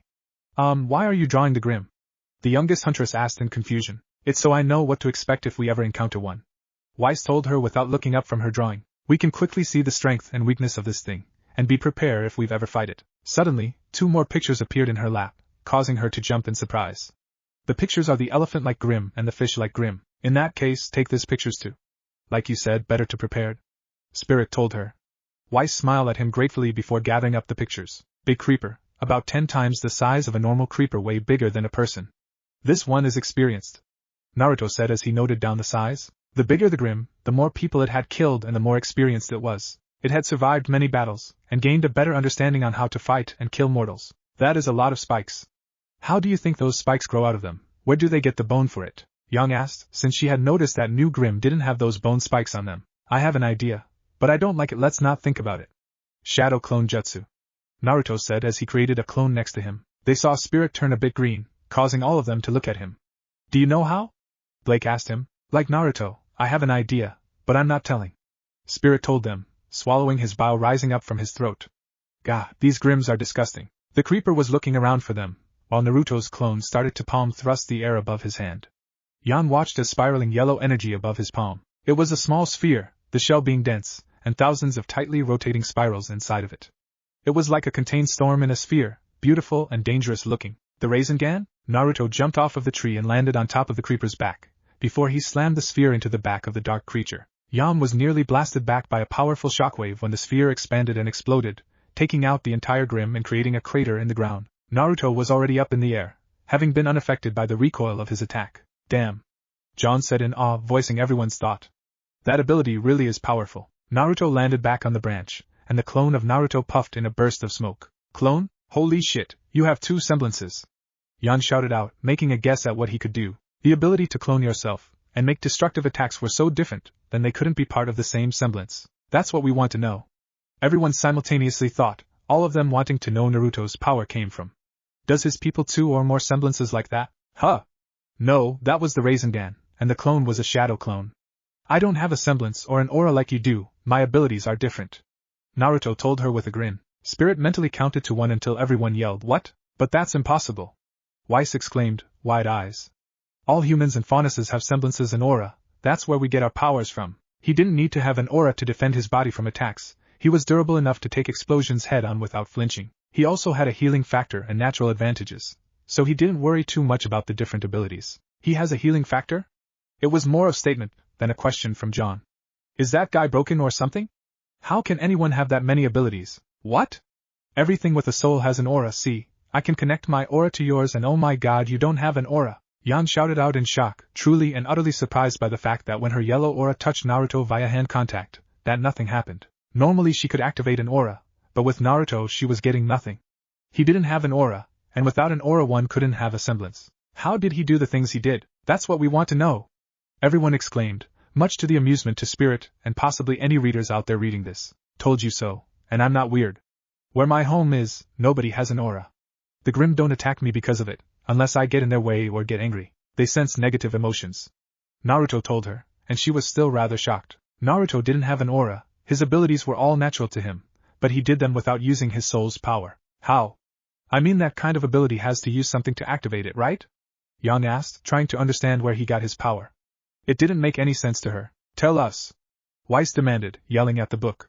Blake at the shni with dull eyes. You do realize your yelling demands to a book, right? Weiss flushed a little before turning her head with him. Chakra. I use my body's own internal energy to make jutsu those things I did.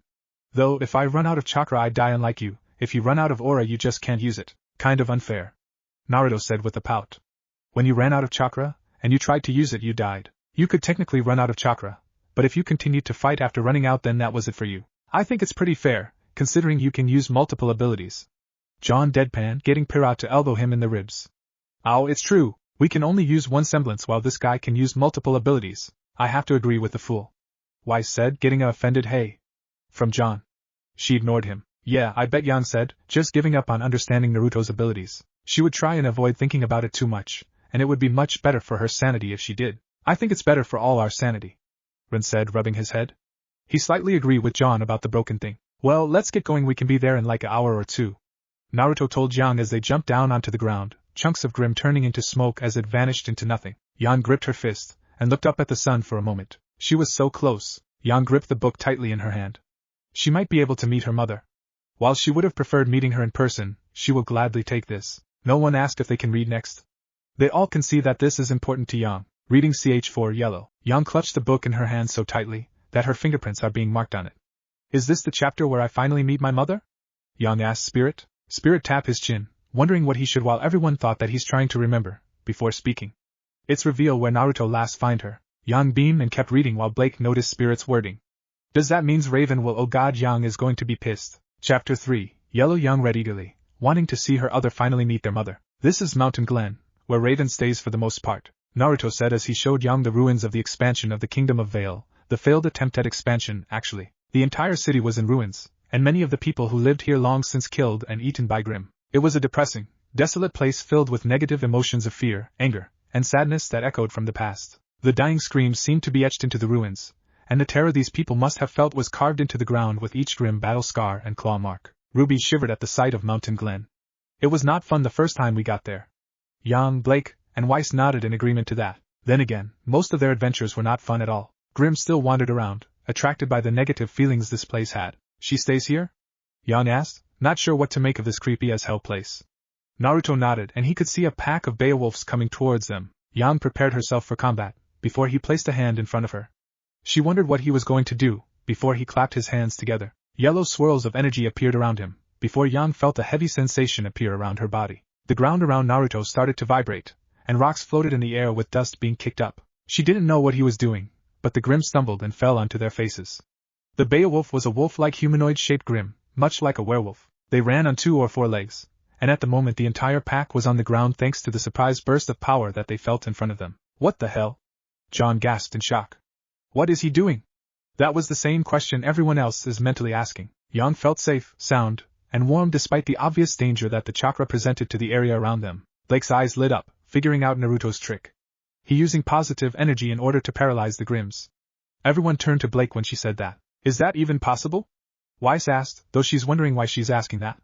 By now, they can see that Naruto can do some crazy stuff. And how are the Grimm paralyzed by that? The Grimm are attracted to negative emotion, right? Blake asked them, getting nods from all around. So it would make sense that tons of positive emotions would paralyze or recoil from it. The hunters and huntresses thought about it before agreeing with Blake. It does make sense. Grimm, attracted by negative emotions, could never handle something so pure and sunny. Do you think we can do something like that or make a weapon that can do that? Ruby asked. That would solve the Grimm problem easily. Weiss looked at the girl blankly. I think somebody would have thought of it by now, Ruby, so I don't think that can. Before Ruby could feel embarrassed, Spirit spoke up. You're making assumptions, Weiss. There's no way knowing if anyone thought of that, so it might still be possible. Spirit defended Ruby. That brightened the red-themed girl up while the white-themed girl got annoyed at being proven wrong. Now! Naruto called out, and Yang snapped out of it and started to fire punches towards the Grim. With each punch, she fired a flaming shot blast towards them that each shot hit the Grim, and with each shot she reduced the number of Grim by one. One by one they collapsed, dead on the ground, until Yang was out of ammo for her weapon. Naruto stopped surging his chakra around them, and the ground stopped vibrating with the rocks dropping to the ground. They must have no idea what to make of you, Yang said in a dull tone. Same. Everyone said at the same time. Not only is he kind and funny, but he's also a strong and skilled warrior. None of them know what to make of him yet. She had no idea what to make of him, other than him being a grade A piece of man meat. He was a good person, and he had a great body of course. She had felt it up close, and it was rock hard and toned. She would rate him a 10 out of 10, even higher if he could tell funny jokes. I agree with my other, 100%. Yang said, nodding in approval. I've been waiting for a man like that for, don't say Yang. RWBY warned, but it proved fruitless. Xiaolong, God. Damn it. Yang. RWBY said with a groan while everyone gave her a dull look. That joke is already old by now. Okay then, this way it was around here somewhere. She didn't want to live in the middle of the city so she mostly stayed at the edge. Naruto said to Yang as he looked around. They were actually very close to where Raven was staying. She had her own power generator here. It was apparently only one of her bases. She stayed here, because it was close to Vale, and Vale was close to Patch. Patch was actually an island that was part of the Kingdom of Vale, nearby the city of Vale. Confusing, naming the city after the kingdom. Yan thought about the last part before shrugging. I don't think anyone thought about that, but it is kinda strange. Spirit shrugged. At least 2 cities in the US back at home are named after the state he lives in, so he didn't find it all that strange. So, Mr. Ninja, where is she? Yang asked, and Naruto snapped his fingers and remembered. Naruto created a clone, before he created a Rasengan. Naruto slammed the Rasengan into the pavement underneath them. It didn't explode. Instead, Naruto drilled a hole and let the Rasengan expand to larger sizes. It drilled a hole right through the ground, before Naruto revealed that underneath the city was an underground city. There was an entire city, also in ruins, underneath the mountain glen expansion. Ladies first. Naruto said as he gestured towards the hole. Yan looked at the far drop, before she shrugged her shoulders and jumped down into the near-complete darkness below. Naruto whistled as he watched her go, before he jumped in after her. The weightless feeling of falling towards the ground was only brief, before Naruto landed on his feet and crouched down. Yang had landed on her feet before he had, but only about a second. The two stood up before Naruto tried to remember which of the buildings that Raven was using. That way, or ga, there are so many freaking ways to go here. Yang shouted out in frustration. Who knew how long it would take before they found where Raven was, if she was even here at all? She had no clue, because she had never even been here before. She didn't know this place existed. It was kind of awesome to find an underground city, but kind of horrifying that the only light source was coming from a large hole in the ceiling. Maybe it's the building with the light? Blake said blankly, earning an embarrassed blush from Yang. Maybe my other didn't notice it. Yang said, defending her other. That way. Naruto said as he pointed towards a light that was on in a building, and Yang blushed out of embarrassment. She hadn't noticed a building that had a light on inside of it. See? Yang pointed out, making Blake roll her eyes. Whatever help you sleep at night. Oh, so she is home, let's go then. Yang shouted at him as she took off running. Naruto watched her run for a bit, shaking his head, before he ran as well. He followed after her, and the two of them entered a tall building that was connected to the ceiling. Several buildings were actually the support pillars for the entire city, keeping the place from collapsing on top of their heads. Naruto didn't say anything since they were going to be doing just running, no talking to each other for the moment. Yang was determined to get there as soon as possible, so Naruto was going to do nothing but help her. Yang smiled. Her other is lucky to have someone like Naruto help her out here. Naruto paused for a moment. The underground city was a large place, but for a split second he was sure that he had seen something out of a window they passed by. A train? She really is excited to see her mother. Naruto thought to himself with a small smile. They got to the room that would no doubt hold Raven in it. Yang didn't even bother knocking. She burst right into the room with a wide smile on her face. Everyone waited with bated breath to see what will happen, although Blake has a feeling that Raven won't be there and Spirit is preparing for the explosion that is about to come. Mom! Yang shouted out, before her smile started to slowly turn into a down look. Naruto got in the room after her, before he saw that nobody was inside of it. The light was on, because the generator had some juice left inside of it. Raven's things were scattered around the room, like somebody had been roughly looking through her stuff. Somebody had gotten here before they had, and Raven had abandoned this place, grabbing only the stuff that was the most important to her. As Yang read, she got slower and slower in her reader. After the last part, the whole room was silent, with Blake, RWBY, and the others looking at her in sympathy. Spirit felt bad for Yang as well, but prepared himself for the explosion that will come. As Yang's grip on the book tightened, her hair started getting on fire. Spirit counted to 1 on his finger when Yang ripped the book in two. Damn it! Damn it! Damn it! Yang screamed, picking up one of the couches before throwing it at the back. My other was so close. So close. Without warning, Yang punched the couch that she and her team was sitting on, causing the couch to split in two and the team to stumble on one another with yelps of fear. Pira, John, and Rin, with him pulling Nora back, got away from the angry girl, not wanting to be caught in her onslaught. Yang was about to break the table in front of them, when Spirit caught her rising hand by the wrist. Everyone gaped at the poor fool who stopped her while Yang herself growled at him. You better let me go if you know what's good for you. She met with a firm glare. I suggest you calm down before you destroy the whole place. Spirit said firmly, but instead of doing that, Yang decided to try and punch him with her other arm. Spirit was prepared though.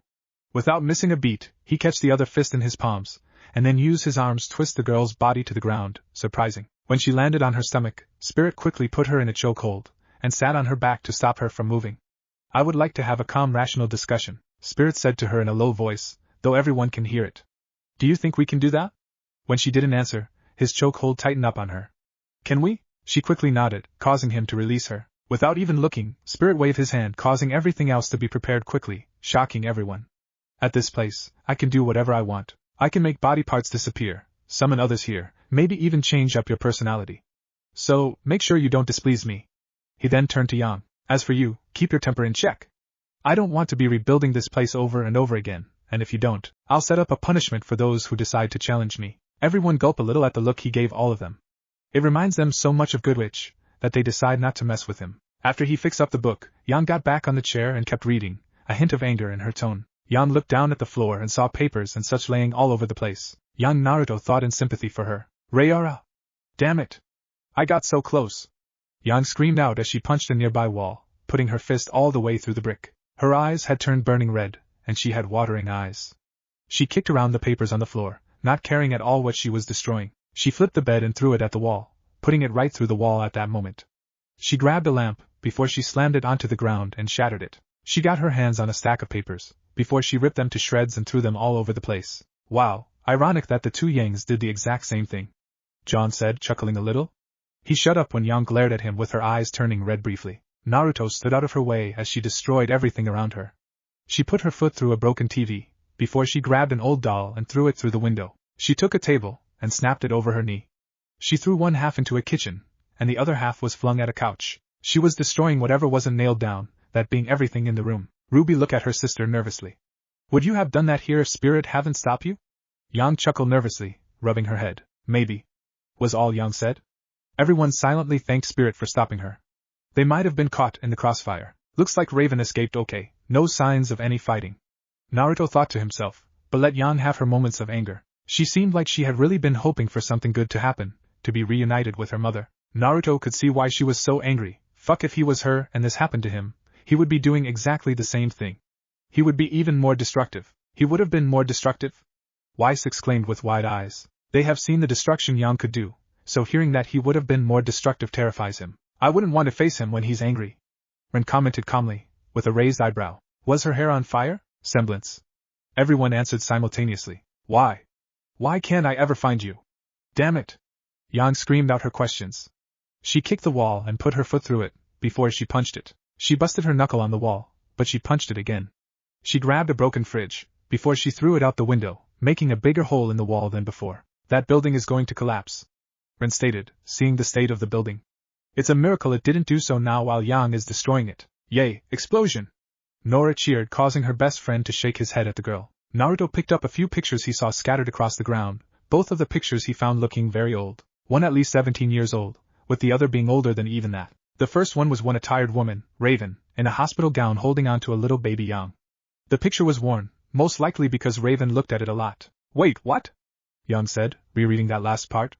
She kept rereading until she was for sure her mind didn't made it up. Her mother kept a picture of her for when she was first born. She kept a picture of baby Yang.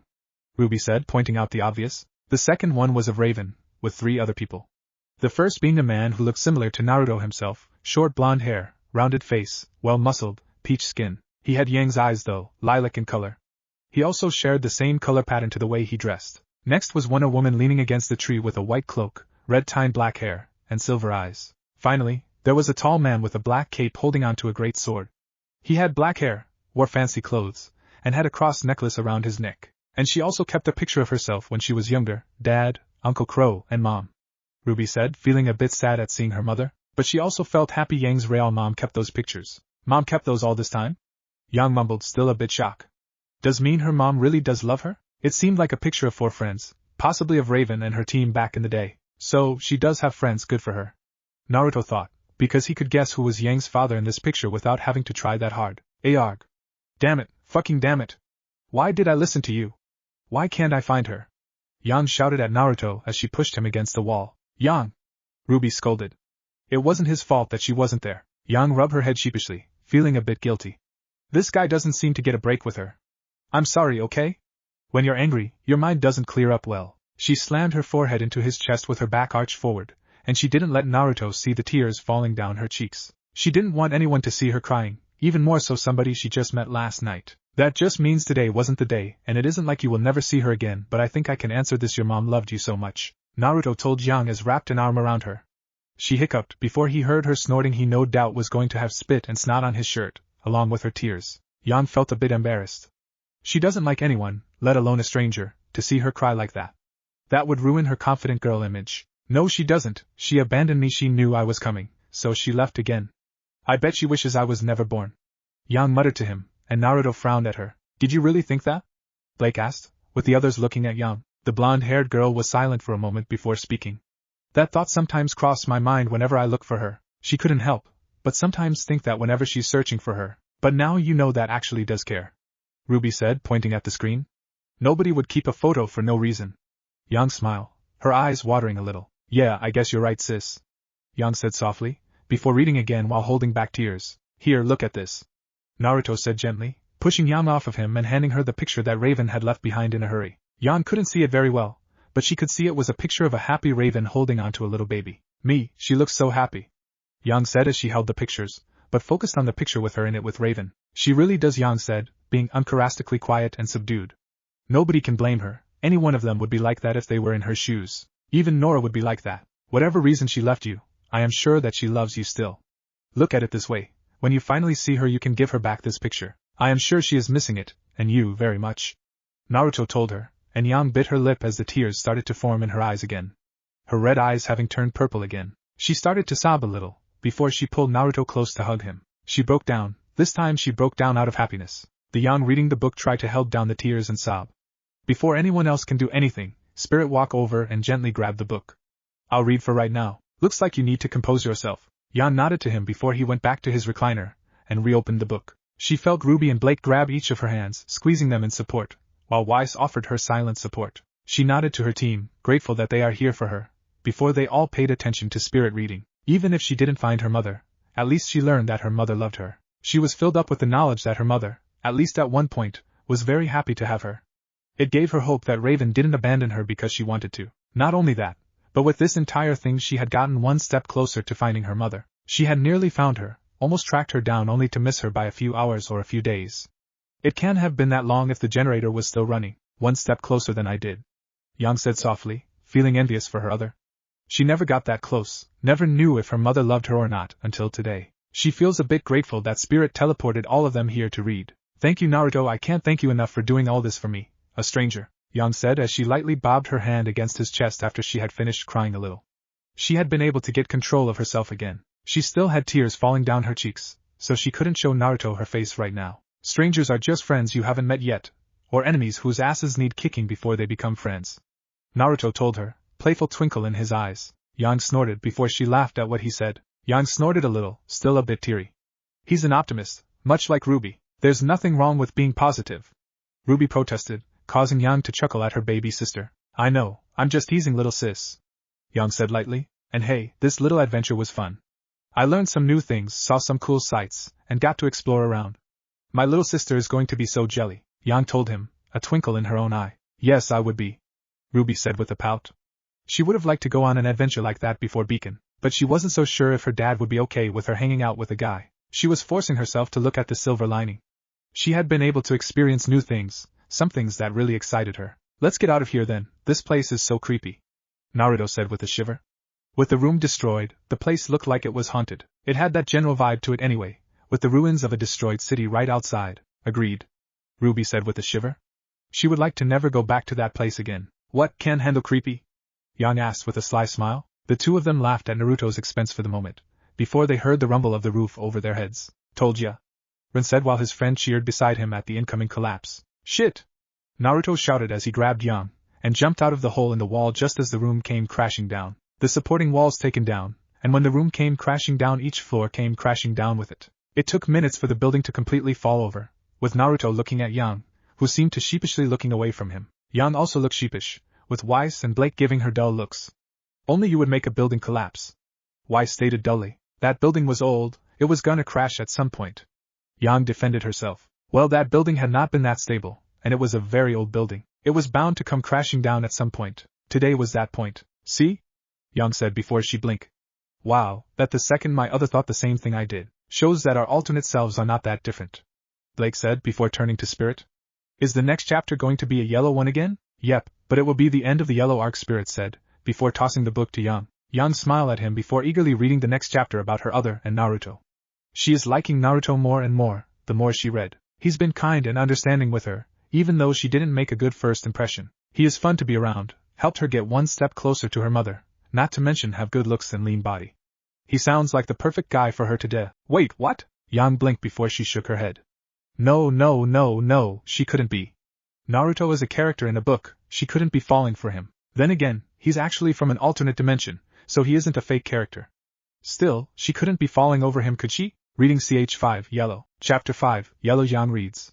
After a moment, she figured out that she and her other really does like Naruto. He's kind, understanding, fun to be with, and he helped her get one step closer to finding her mother, not to mention his good looks and toned body. It's hard not to gain feelings for him. Well, that was a big adventure, but a nice one. Yang said as they got back to Vale by traveling over the mountain this time. Naruto carried her on his back, and she had made this purposely awkward for him by smushing her boobs against his head, shoulders, back, or basically anything that she was able to reach with her feminine meat sacks of joy and wonderment. She enjoyed teasing people with her melons of fun, so she was always sure to show them off with her style of clothes. Yang! Ruby cried out, covering her eyes and ears. I didn't need to know that. By the expressions on Weiss's and Blake's faces, they agree as well. The guys, meanwhile, tried to hide their arousals at the thought the other Yang put into their mind. Yang pouted. What? It's not like I can control what my other is thinking, but the both of you are exactly the same, so you probably are thinking the same things she did. Weiss countered, causing Yang to pout even more. It's not her fault. Really, she wasn't some prissy girl who felt the need to cover her girls with a purely uncomfy level of clothes. Her ladies needed air. You need duct tape. Weiss muttered, giving the blonde-haired bimbo a stinky look. Nice, right? We are going to ignore the unhappy stuff, huh? Naruto asked with a teasing grin upon his lips. Yang didn't have a problem with him bringing them up, but she did blush a little at the memory of how she had been seen crying and raging. She was normally able to control her crying, not her rages so much since she got angry pretty easily, but she hadn't cried in years. Yeah. Yang agreed, with a blush. That may have been her other crying, but they are both exactly the same, so she has no doubt she would have done the same thing. Plus, she did cry a little during the reading. I never really lost control of my emotions, unless I'm in a rage, and that's when you find a place to hide. Everyone thought simultaneously. They all saw her rage or faced it at one point or another, so they all fear her when she's angry. She had destroyed a building, on accident, with her rage this time. So, what are we going to do now? Yang asked Naruto, placing her hands behind her head. She wanted to know where their next adventure would take them, since hanging around Naruto was so fun. He made her heartbeat speed up a little, and she owed him so much. He had brought her like 10 steps closer to her mother, so close she had almost reached her. He didn't even have to do that, she was a stranger to him, but he shared so much with her. He was so patient with her, and had been so understanding and kind to her. Sounds like someone has a little crush. Nora sang, though it didn't affect Yang at the slightest. Not denying it. Was all Yang said, getting some shocked looks and Nora pouting. That was no fun for her. Wait, you gained a crush on a fictional character? Weiss asked incredulously. Why? Yang merely smiled. Technically, he's not fictional. Just not in our world. Yang pointed out. Second, it's hard not to like during that kind of adventure. It helped her was a hunk, it really did. It really does. Yang said, with a glazed look in her eyes. That really helps indeed. You have a family you need to go to, and I have a train to catch. Who knows, we might see each other again someday, Naruto told Yang as he turned around and started to walk off. What? Yang asked, rereading to make sure she read correctly. Did he really reject her help in whatever he needed help with? She had a lot of fun with Naruto, enough fun that she wanted to help him and go on another adventure with him. That, and the fact that she likes him a lot helps. He had finished his goal to help her. He couldn't just waste time all the time, He had his own interests to look after as well, and Yang couldn't just tag along for the ride. She had a family who would miss her, so Naruto would do the good thing and leave her behind. Yeah, Yang? Ruby said with a pout. Would you really leave us? Yang flicked her forehead for forgetting about Ruby and her dad before smiling at her sister. No, I wouldn't. I can't abandon you like Mom did me. Yang told her honesty. She is glad that Naruto didn't let her go. She would have definitely missed her family. What? Yang asked, not sure that she had heard him correctly. Did he just reject her help for whatever he needed help with? She actually had so much fun with Naruto, enough fun that she wanted to help him and go on another adventure, maybe find her mother along the way. Wow, we really are alike. Yang thought with a chuckle. That was exactly what she was thinking. Oh, if I could, I would adventure with you too.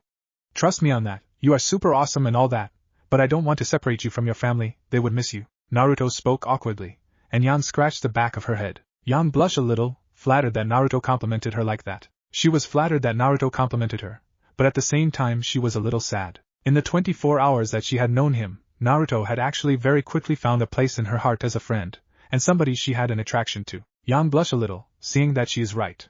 She's surprised that she and the other Yang would be attracted to Naruto both physically and emotionally that quickly, but it isn't unpleasant. Yang sighed, before she smiled at Naruto a little sadly. They would, and I can't abandon them. Thanks for looking out for me, and being so kind. I owe you so much, and you didn't even get anything out of this. If you ever need me, come and find me after all, we are friends now, right? Yang questioned him, getting Naruto's eyes to widen, before he gave her a big smile. Wow! Ruby said in awe as some of the girls turned red, Yang having the biggest blush. Naruto's smile with his eyes open shows so much emotion, and it looks so pure. Yang was dazzled, because unlike the smiles Naruto gave with his eyes closed, this smile was one with his eyes open. The joy the word friend brought him so was amazing, and the way his eyes expressed his emotions and showed her just how pure his desires were. Her face turned a little red as her eyes widened, before she smiled at Naruto as well and gave him a light punch in the arm. Yeah, we are friends, good meeting you, Yang. Naruto earnestly said, with Yang raising up her hand into the air. Naruto gave her a high five, and the two of them chuckled between each other. Yeah, awesome meeting you, Naruto. Yang said before she leaned up and did something that surprised Naruto and herself. She merely pecked him on the cheek, very light lip-to-cheek contact, and it only lasted for a second, no longer. She gave him the lightest, most innocent of kisses that could mean a lot of things. Yang didn't know what she herself meant by the kiss though, she had just felt the urge to give him that kiss. Yang was surprised by this as well. Despite being a flirt and showing off her body, she never thought her other would do something like that. She actually turned a bit red at the thought of kissing her crush on the cheek. Spirit looked at her in amusement. He never thought somebody would get this into the story. Then again, he read reading stories where the readers got so into the story, like reading SHDG series, reading Veritas Ikitas, and reading Naruto the Y. So he really isn't that surprised. Naruto placed his hand on his now red cheek, while Yang put her hands behind her back and leaned forward again. Hey, you got me there, trying to make a fool out of me like that. Nice prank, Naruto said when he figured out the reason that Yang had done that. She seemed, to him, like the type that would plant a smooch on the cheek for such a reason. Many people couldn't help but facepalm at the boy. How dense can someone really be? At age 17 no less? Yang raised her hand up a bit more weakly, agreeing just for the sake of not complicating things since they were separating. Yep, you got me. Well, get on going you. Yang said, punching Naruto in the arm with a little more than needed force. Idiot really was oblivious to women, and not in the good way. Agreed. Everyone said. For the girls, that quality is both endearing and annoying. Wait, I better get going, Naruto said, and with a jump he went to the nearest building. Yang watched him leave. Before it seconds he was out of her sight. The girl sighed and rubbed the back of her head, standing awkwardly, not sure what she should be doing at the moment. She really did want to go with him, and have some fun adventures. She was still a thrill-seeker at heart, and Naruto seemed like the unlucky person to always turn normal situations into fights for life and death. A real fun guy in her eyes. Weiss looked at her like she was crazy before shaking her head. She can never understand thrill-seekers or weapon fanatics. Never. Hate to see him go, but love to watch him leave. That ass was just perfect.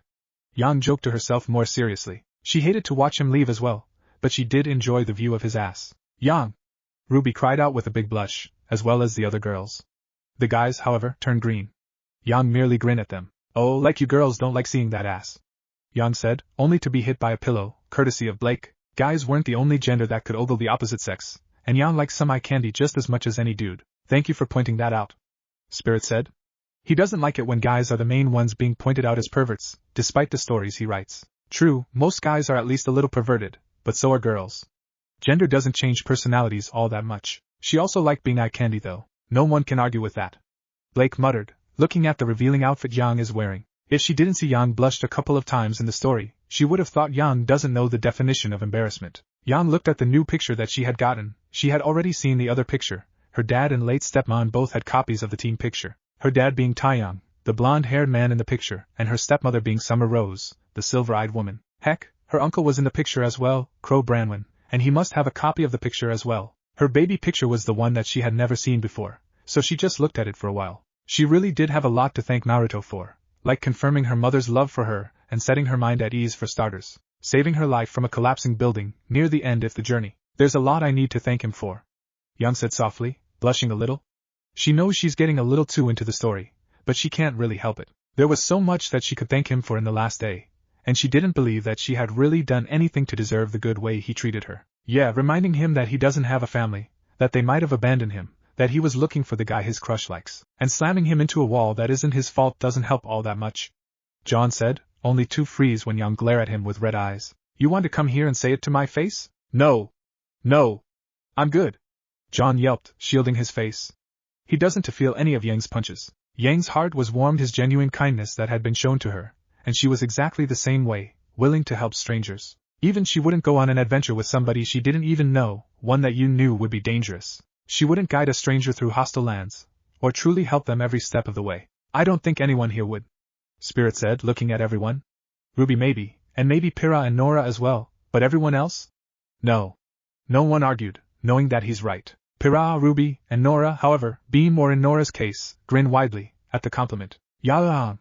A loud, younger female voice shouted out as a red missile seemed to come towards Yang at a high speed. Yang barely had the time to look around before she was tackled and slid across the ground thanks to the red blur. Rose petals filled the air and fell to the ground, and Yang, even if she didn't already know who it was, could have guessed the person's identity at the sight of those petals. Her little half-sister, Ruby Rose, the daughter of her father Taeyang and stepmother Summer Rose. And here I am. Ruby cheered, glad that she's introduced. This will be a cameo appearance here, Spirit told her, bursting her bubble. He chuckled at the gloomy look on her face. Taeyang did not have a good history of getting women to take his last name, because so far not a single woman he got with had been willing to take the Xiaolong last name. 'Cause really? What kind of last name is Xiaolong? Why said with an eye roll. Yang, however, look at her annoyance. She's rather proud of her last name, despite it being a bit of a mouthful. Ruby was a cute, 15-year-old girl. She looked almost like a clone of Summer Rose, but with some differences to her. She had the same rounded silver eyes, and the same moon-pale skin that was a little paler than what Yang had. She was shorter than Yang by a good amount, being pretty close to 5 feet 2 inches in height, with a slim figure to her. She did have long legs that were toned, with nice thighs. Yang did notice her sister's look, weirdly enough. She had a better hind end than Yang, something Yang was a little jealous of, and she was kind of well endowed for her age, but not to Yang's level. She had the same red-tipped black hair her mother had, but a little shorter than what Summer wore it at same style though, just shorter. Are you checking your sister out? Weiss asked cautiously. John had a bit of a nosebleed at the thought of 2 sisters doing that, making Pyrrha hit him in the head. Yang shrugged. Maybe not, Yang said, deciding to mess with the girl. Weiss rubbed her head, deciding not to think about, while Ruby turned a bit green at the thought. Yo! She wore a black dress with red laces on it, and red frills on the long sleeves and at the end of the skirt. It came with a belt that had a silver rose symbol on it, and a red square that was filled with ammo for her weapon, which hung off the back of her belt and was shrunken down to a rectangle. She wore black, red-tinted stockings that went up into her skirt, and red-tipped and laced combat boots with red socks coming out of them. Over her body she had worn a red cloak, that was just like Summer's white cloak. My hunter outfit! Ruby exclaimed, spinning around to show off her suit. If only she had her crescent rose with her, then it would have completed her look. Stupid Spirit stealing her weapon. For some reason, Spirit felt like bobbing Ruby in the head. Yang! Where have you been? When you didn't come home, we were all so worried. Zvi peed on your bed, Dad was worried sick. Ruby shouted out the first 2 sentences, whispered the third sentence, before she shouted out the fourth one. She did it all at a high speed, and Yang could barely catch any of it. Wait, Zvi peed on my bed? Yang said before her eyes turned red. Oh, when I get my hand on that dog I will. It was the other Zvi. Other Zvi? Ruby said in panic. She don't want her dog getting murdered by Yang because of that. Yang humphed before sitting back in her seat, causing Ruby to sigh in relief. Sheesh, I was only gone for a day, no need to get so emotional. Yang joked around with Ruby, and she heard what sounded like a small dog barking. It was a small dog barking, because moments later a dog landed on top of her head and started to lick her nose. Yang knew the dog to be a grey corgi named Zvi. It would explain how Ruby had found her so quickly. Zvi was an intelligence, multi-purpose dog trained in how to use aura, track people, fight Grim, and how to use tools such as a can opener, use the toilet, though the dog had trouble with regular dog tricks. Wish my dog was like that, Spirit said, joking a little. He remembered the first dog his family owned leaving a little surprise in his bed. Meaningless to say, he doesn't trust canines in his room no longer. Dog can use a human toilet, but can't figure out how to sit, lay down, and roll over. Zvi was a very intelligent stupid dog, and she meant that in the most affectionate way possible. Very. Ruby and Yang said, the both of them nodding their head togethers. Yang, where did you go? You smell like sweat. Ruby said as she moved away from Yang. I went like a day without showering, and just got back from a very enthusiastic walk. Of course I'm sweaty, Yang told her sister with a dull tone. That was very rude, but Ruby was a blunt person with very little in the way of people skills. Very little? Try non-existent. Weiss said blankly, causing a rainstorm to fall on a depressed Ruby. She like weapons better, they don't ever make fun of her. And they're more fun than people are. Ruby froze for a moment, before she thought about it. Not I get it, you were drinking and got drunk, silly Yang, you need to learn some restraint, Ruby said, and she took Yang's words the worst possible way. Yang dropped her jaw, before she twitched and grabbed Ruby and put her in a headlock. She grabbed her cheek, before she pulled at it with Ruby struggling trying to get free of her grip. Ruby sweated a little when Yang gave her an evil look. Other me! Other me! Ruby cried out. She doesn't want to have her cheeks pulled by Yang again, and be lucky it is, Yang said, making Ruby sigh in relief. She dodged another bullet. I have half a drink, and then I went on my enthusiastic walk. Ruby got it? Yang asked as she squeezed Ruby's face, and the girl started to wave her arms around. Da wa wo he sek. Ruby reminded Yang, who actually understood her. She was used to Ruby talking with so much food in her mouth her voice barely made sense. Everyone turned to Yang, wondering what Ruby said. She said that Dad was worried sick, Yang said before her eyes widened. Oh crap, my other is going to get grounded. Well crud, looks like I have a grounding coming. Then I totally forgot to send him a message I wasn't coming home tonight. Yang commented with a wince. Her butt was going to be so blistered by the end of the night, and once more, not in the good way. She was going to get a paddling with a belt, and then she was going to be cut off from her allowance, and then she was most likely going to be doing all of Ruby's chores for a while as punishment. She was screwed, and not in the fun way. How do your butt get blistered in a good way? Ruby asked while everyone blushed. And how are you screwed in a good way? I'll tell you when you get older, Ruby. But I want to know, when you're older. Zapi head o yo bay, Ruby whispered in her messed up voice, and Yang didn't hear her. She let go of Ruby and started to rub her butt, before her thoughts turned to Naruto after a moment. She had gotten a clue to her mother, confirmed her love for her, and she had met somebody that she wanted to pursue. Ruby looked at her smile with a curious gaze before she smiled as well. Seems like Yang had a good time while she was gone. I wonder when I will see you again? Yang thought, before she grinned to herself. She hoped the day she saw him again was soon. I hope so too, Yang whispered before putting down the book. All right, that was fun to read. For you it was, Weiss muttered. She can never get those images out of her head. Who is going to read next since Yang is done? I will, Blake said, since she is near her partner. Plus, she loves to read. As she turned to the next page, she didn't saw Spirit smile in amusement. Just wait, the drama is about to be unfolded. Reading ch6, Black, Chapter 6, Black, Blake said before blinking a bit. The yellow arc was Yang and Naruto searching for her mother, so the black arc must be hers, since she wears black. She remembered Naruto saying that he has a train to catch, so this must be when she left the White Fang. Look like we'll be reading about Blake this time, Ren commented. He has a feeling in each arc, a girl will get closer to Naruto. Naruto was sort of bored, so far even after 3 hours of sitting on a train, he wasn't seeing any criminals attacking the train. He had snuck onto the train when it left the station at the Schnee Dust Company headquarters. Naruto didn't have to do much research on the Schnee Dust Company to learn about it. You could ask most people in the world and they could give you a basic rundown of what the Schnee Dust Company. Weiss smirked smugly at that while Blake, along with a few others, merely rolled her eyes at the smug girl. Owned by the Schnee family, it was one of the largest producers and exporters of dust in the world of Remnant. It was founded several generations ago by the grandfather of the current heiress of the company, meaning that it hadn't been around for all that long in the grand scheme of things. It had a vast and mighty reputation, one that had nearly 100 years of building. They didn't just stick their hands in dust, they had a hand in the production of a great many products ranging from toothpaste to weapons. They were located in the Kingdom of Atlas, and cooperated with the military of that country. They also had a history of bloodshed with the terrorist group, the White Fang. Naruto must be waiting for the White Fang to attack then, Pira said, getting nods of agreements from the others. Blake, however, felt nervous. She saw what Naruto can do, and that's not half of his abilities. Not only that, but she wondered how Weiss will react to her and her previous partner, Adam, attacking the train. If there was any train that was going to be attacked by a group of criminals, because that was what the White Fang were, criminals, then it would be this train. Blake frowned a bit. Sure, the things they do is wrong, but they are not like other criminals. And it's not their fault, the Schnee Company is to blame for how they act. Dust to this world, but like explosive tags to Naruto's world. They were used as weapons, parts of a weapon, and were used in construction and deconstruction. Dust was the more important thing to the survival of the human and faunus races, because without dust, the races here would soon be overtaken by Grimm. That was why the theft of dust was such a heavy crime, while the theft of a dust shipment was a heavy crime that could lead to life in prison. Trains of dust had been stolen as of late, the entire cargo stolen.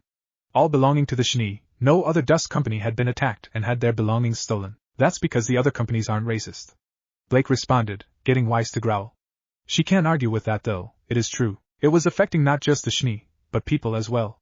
With dust being stolen, dust prices were being raised all around to make up for the lack of supply. People weren't able to afford as much dust, and without dust many of their weapons became pure close-range weapons. Ammo was made from dust, and without ammo people lost a lot of their combat ability. People died when there was a drop in the ability to buy dust. Blake's eyes widened a little at that. She didn't realize that. Whenever the White Fang steals dust from the Schnee Company, does it affect others as well? Does it indirectly cause people to die? Now that thought is weighing in her head now. She shook it off before continuing to read. Dirty criminals.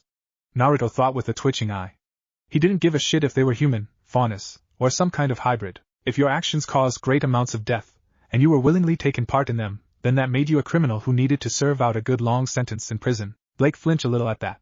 She remembered all the times she partook in stealing dust from the Schnee Company without any thought to what would happen to others. Now it's coming back up in her mind now. Naruto made a living, since capturing a White Fan member could get you a good bounty, and it rid the world of one more criminal per capture. 2 birds, 1 stone. Weiss smiled a little when she heard that. Despite being a little too similar to Yang, she is starting to like him, especially when she heard that Naruto helps captures them. Yang hummed. Maybe I should go capture some White Fangs. Blake coughed, making Yang rub her head sheepishly. I mean, ones that didn't leave of course. That's better. Naruto twitched, and he looked towards the side of a red cliff, the trees having and dropping red leaves on the ground. Naruto was well hidden, and was sitting at the front of the train, but he could see 2 people sliding down the cliff and heading towards the train. His eyes narrowed. They were a man and a woman. Blake stiffened. Oh no. She had her suspicion, but reading it, right now, is making her feel a bit of dread. The man was tall, red-haired, with the hair being short and spiked back. He had his face covered by a white grim mask with red lines, and he had 2 curved back black horns. The man was wearing a red shirt underneath a black suit, with black pants and a sheathed sword. He had a red flower on his back, and a flowery design on his left shoulder. He was fair-skinned, but the mask alone proved that, along with his horns, that he was a member of the Faunus White Fan group. The woman, smaller, about 5 feet 6 inches in height, with wavy and long black hair, which fell to about the middle of her back. She had olive-pale skin, and she had slanted yellow eyes like a cat's eyes. She had a lean frame with, there he saw it, an attractive rear end and good legs. She wasn't like Yang, large in the bust, but she was moderate. She had a cleaver on her back, that was serving as a sheath for her black sword as well, which had a gun on the handle. She wore a white top, didn't even go to her stomach, with a black scarf tightly wrapped around her neck. She had a black button-up vest around her middle section, stomach still showing. She wore white shorts, with a zipper on the front of each leg. She had long black, turned purple as they went down her legs, stockings and black boots. She had a little black bow on top of her head, but if she was with a White Fang member, then she was both a Faunus and a member of the White Fang. Wait, is that you, Blake? RWBY asked, getting a nod from the cat Faunus. Is this when you were still a member of the White Fang? This is when I left, Blake said before continuing reading.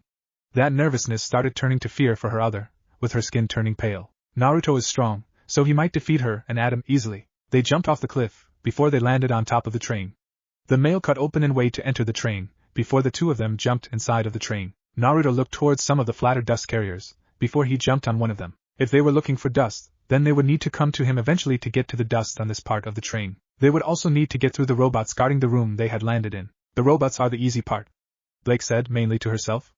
Naruto, however, will be near impossible from what we saw. Hopefully, the other Blake will leave before Naruto can capture her. Yelp, time to set some traps, Naruto said to himself as he took out some small slips of paper, made by him, with writing on the top of them in a different language. Naruto went over to the next train car, before he placed them around the exit from that car, as well as the connecting metal between the cars. Naruto jumped back, before he started to set them on the right side of the platform he was on. Then he placed them at the next connector, because if need be, he would blow this platform up after disconnecting the cargo from it. Oh no, Blake whispered to herself, eyes wide and skin paler. If her other destroy that connector, how big will that explosion be? She read about paper bombs in her Ninjas of Love book, so if that paper bomb is like the one in the book, she can't decide which is better. Going to jail or getting herself blown up. That way the cargo would be safe, and the platform would be blasted off the side of the cliff and more than likely taking care of both of the White Fang members. He hated killing, that didn't mean he wouldn't kill if need be. Yan whistled. I hope it doesn't come down to that, and your other doesn't get killed, Yan said to Blake. But honestly, she think Blake will survive. After all, it's her arc. The sounds of gunfire and machines being destroyed could be heard, and Naruto knew that the two were fighting with the machines. There was silence for a moment, before more gunfire, and then the sound of something charging up. Charging up? So he's at that spot. Blake murmured, remembering the fight. She also remembered Adam's indifference to the other crew members in the train. That sounded familiar to him for some reason. Shit! Naruto shouted out as he bent backwards as far as he could go, and a blast wave of energy burst right through the train car and sailed over him. His back arched and hands on the ground, while the two faunas had been blasted through the wall and landed on the ground. Naruto was sweating bullets, because that had nearly gotten him as well. Thank you, finally honed ninja instincts and flexibility. Yan hummed, tapping her chin. That flexibility would be good in the bedroom. Weiss, Blake, and Pira blushed heavily at that while Ruby looked confused. How is it good for the bedroom? Ruby asked in confusion, getting Weiss to facepalm at the naive girl. You'll learn when you get older, Ruby, Yan said, getting Ruby to pout. She wanted to know now. Naruto stood back up, before he noticed the two faunas looking towards him. They saw his whisker marks and the general shape of his face, as well as his general looks, before they came to the conclusion that he was a faunus as well. Oh, how wrong you were, Nora teased, getting Blake to flush. It's not her fault Naruto looks so much like a faunus. We could really use the help right now, the woman said in a cool tone, and the thing she needed help with became apparent moments later. A large cross between machine, spider, and humanoid robot started to crawl out of the opening in the train and landed on the platform. Naruto's sweat dropped. He was technically an intruder as well, so that thing was going to be coming after him anyway. You didn't thought about that, did you? Yan said lightly. So this will be a three-way fight between Naruto, the robot, and Blake, plus her partner. This should be interesting. Though she has no doubt Naruto will kick their asses, no offense to Blake. Nope, you deal with it, I'll capture you two afterwards, Naruto said with a smile as he jumped up into the air and landed onto the front of the train. Traitor, the man said, and Naruto decided that he felt the need to correct them. I'm not a member of the White Fang to begin with. I hate people who do what you do, Naruto called out to them. He really did dislike the White Fang. He had experience with a terrorist group aiming for him because of something he couldn't help. So a group of people killing innocents because they were human, and stealing dust from the Shnee because they were Shnee, and targeting the Shnee for the same reason really disgusted him. Blake clenched her fist a little on the book. What right did he has to judge him? If people treated the faunas as equals, they wouldn't need to do the things they did. He never suffered like they did, so what right did he have? But then remember his past, and she felt like slapping herself. She forgot that Naruto suffered worse than any faunus out there. Blake, get him, I'll take care of this, the man said, and Naruto found out the girl's name was Blake. Can you handle it, Adam? Blake asked him with her sword already drawn, and she was looking towards Naruto. Naruto appeared in front of her and Adam, shocking them both for a brief moment by his speed. Blake was caught in the gut by Naruto's fist, and he flung her into the air with a punch. Naruto created 5 clones around him, before one of them kicked Adam back towards the robot. The other 4 clones, and the original Naruto jumped up towards Blake. Blake winced a little. That had to hurt. And something tells her that this is only the beginning. She needed to worry about herself, not Adam right now. You, the first Naruto clone said as he kicked Blake in the stomach, but she seemed to fade backwards as a clone took the place of the kick. The clone vanished, showing Blake above it, and the second Naruto clone jumped off the first one and punched her in the face. Zu, that clone said, but she seemed to have left another clone of herself behind to take the blow. He uses clones too, Blake thought with wide eyes as another clone jumped off the first and second clone, showing that they actually work together. It's more advanced than my own cloning ability, Blake said, a small frown on her face. Seeing this, Young decided to tease her partner. What? You're jealous? Maybe, Blake said with a bit of a blush. Ma, the third clone, shouted out as he used a headbutt and nailed Blake in the face, but she had barely managed to leave a clone behind to take the blow as she escaped farther upwards. She was being pushed higher into the air as she jumped off her own clones, allowed them to take the hits, but with each clone she was getting higher into the air. The direction she was jumping was also taking her close to the front of the train. Not good, this isn't good, Blake thought when the fourth clone jumped off the first 3, before he was in front of her, and used a strong elbow to nail he in the gut. The Blake he hit was only another clone though, as she jumped off a shadow of herself and ran away from the attack. Ki, this clone called out, as if a cue for the original. The 4 clones were pushed down onto the train, landing on their feet. As the original Naruto came towards her, Naruto flung a kunai at her head, and she jumped off another clone of herself. 4 sets of hands grabbed her from behind, the original Blake, and she looked behind at them in shock. From behind, Blake exclaimed, shocked the clones could stay in existence for so long. Her clones, she could only make one at a time, could only stay around for a second or two before fading into nothing. These clones were grabbing onto her, grins on their faces as they did so, and Blake realized she couldn't escape. This is going to hurt, Blake said, feeling bad for her other. She wouldn't want to be in that position. The others, meanwhile, are silent as they watch the fight. They had already deduced that her ability needed for her to move so that she could make a clone to take the damage. The original was in front of her, but the clones were holding each of her limbs. Her arms were constricted, her legs were being forced apart, but Naruto crossed his fingers and created another clone underneath him in a puff of smoke. He jumped off the clone and jumped up higher than Blake, but the clones only flipped Blake around while the clone Naruto just made popped. The clone slammed Blake into the train hard enough to dent the metal of it, and they continued to hold her down. Only her aura prevented serious blunt trauma from injuring her from that attack, and she couldn't use her sword, gun form of the sword, or cleaver to defend herself. Adam was still fighting the android, having trouble keeping it at bay long enough for him to prepare to defeat it. Blake looked up at the sun, before she was forced to close her eyes a little thanks to the brightness of it. She saw Naruto coming down from above, using gravity and the force of jumping off another clone to aid in the power of his next attack. Uzumaki Naruto Barrage! Naruto shouted out as he slammed his knee into her gut, and the dent in the metal that she was in got all the deeper, becoming more shaped like her body.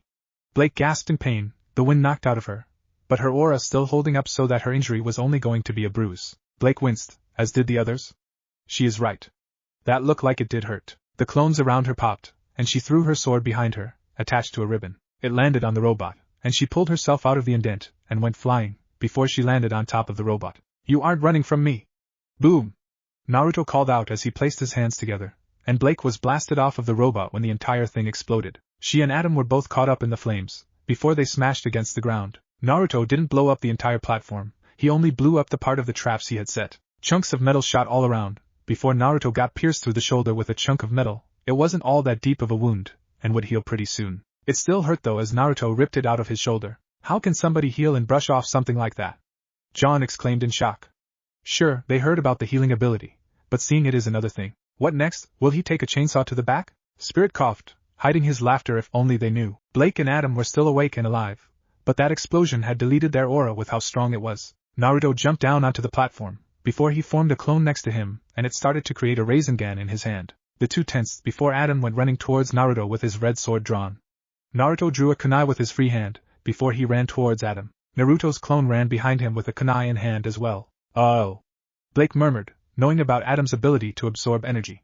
If Naruto hit him with the Rasengan, then Adam will be powered up. Blake followed behind Adam, and while Naruto blocked Adam's sword with a kunai, the shadow clone blocked Blake's sword strike with his kunai. Blake left behind a shadow of herself, before she appeared behind the Naruto clone, and it turned around and blocked another blade from her. Before she swung her cleaver and the clone drew another kunai to block it. Naruto thrust the Rasengan at Adam, but he blocked it with his sword and the sword seemed to absorb the Rasengan. Blondie, say what now? Yang asked with wide eyes.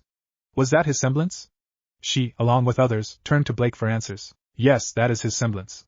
Blake answered, seeing the eyes. He can absorb energy with his sword and use it against others. That surprised everyone. That might change things. Might. Blake left behind another shadow of herself, before the clone turned to his right side and started to block a flurry of swings that came from Blake. Ahahaha. Ahahaha. Feel my power! Adam called out, enjoying the rush of power that he had absorbed from Naruto's attack. He sheathed his sword, before he drew it, and in a flash he swung it with a fast blade of energy shooting towards the real Naruto. Naruto blocked it with the kunai, but the kunai was sliced in half. Naruto was pushed back, swiftly, surprising Adam at him not being sliced in half. A deep cut appeared on Naruto's chest though, going from shoulder to belly button. The attack had surprised Naruto, but he was durable enough to take the attack. Damn, that is strong. Yan said with a whistle. I hope we don't have to fight him someday. Same. Blake agreed with a nod. Not only because Adam is strong, but she doesn't want to face her former partner. He doesn't use his aura as a shield? Blake thought, before she left behind a clone of herself and dodged an attack with it, before she spun around and managed to land a small cut on the clone. It bleed for about a second, holding on to its existence, before it popped in a cloud of smoke. His clones only took 1 or 2 hits before they vanished, but they had all of his abilities and skills as a trade-off for their 1-hit limit. Fair trade-off, considering Naruto's abilities. Pira said, with everyone agreeing. Disappearing by getting hit once, but have the abilities of the one who made the clone. That's a fair trade-off. Naruto created a clone next to him, before the clone made Rasengan in his hand. They move well, so let's stop that movement. Naruto thought when Adam came rushing at him with Blake coming from the other side. Adam was coming at him with a straight strike, and Blake with her cleaver. The clone caught Adam's sword by clapping his hands around it, and Naruto ducked under Blake's attack, before he moved towards Adam. Adam! Look out! Blake called out, before it was too late. Aura or not, the attack of Naruto's hit Adam and started to grind away his aura quickly. His clones were already burned off by the friction, and he was getting a swirl-shaped wound on his stomach. The Rasengan expanded greatly, before Adam was sent flying towards the last train car and smashed into it, the metal reforming and keeping him from falling down out of it. He was knocked out cold, the force of the Rasengan too great, and without his aura when he had slammed into the metal it had been a completely unguarded hit. And down he goes, making Naruto the winner, Yang announced. The guy completely dominated Blake and her partner. Sure, he got cut a couple of times, but he can heal from those cuts. Blake looked to see him still breathing, before she decided to make her move. She turned tail and started to run towards the front of the train, and she jumped onto the next platform. She looked towards Naruto, before she looked at Adam and the cargo, and she seemed slightly sad. Where are you going to run to? Naruto asked with narrowed eyes, before they widened and he started to run towards Blake. She was trying to cut the train car off. He was going to go to Vale, while the cargo with Adam on it got stolen when he woke up. Naruto also had to stop her for another reason. If she cut the explosive tags he had set, and the metal-on-metal contact caused the spark. Oh shit, Blake said with wide eyes, wanting to yell at her other to not cut that cord. Weiss, meanwhile, clenched her fist and bit back a growl. Look like another cargo of dust is going to be stolen anyway. Goodbye, Blake said, slightly sad as she left not only Adam, but the White Fang itself. She had planned on leaving the White Fang anyway, but she could not risk getting captured with Adam. Adam would be safe in jail, he would serve out a sentence and be freed eventually, or the White Fang would break him out of jail, so she wasn't really leaving him behind. Don't cut that, Naruto shouted out, but it was too late. Naruto rushed towards Blake the second her sword cut the metal, and sparks flew. Naruto wrapped his arms around her, and her eyes widened. Naruto forced her body to face the air, because sparks flew and the explosive tags started to go off. If she cut the explosive tags he had set, and the metal-on-metal contact caused the spark, all of the tags would go off. Boom! Naruto and Blake were engulfed in a huge explosion. Oh shit indeed, Yang said with wide eyes, looking at the explosion on the screen. Everyone has the same look as they gaze on the screen. Looked like Naruto's plan backfired. Blake was a bit pale. She really hoped her other wasn't injured too badly in that explosion. She quickly turned the page to see what happened. What if RWBY watches Naruto vs. Pain? And thanks for watching my video till the end. If you enjoy this content, then do consider subscribing to my channel, and leave a like if you guys need the next part. Comment down and thanks for watching the video, and see you guys in the next video.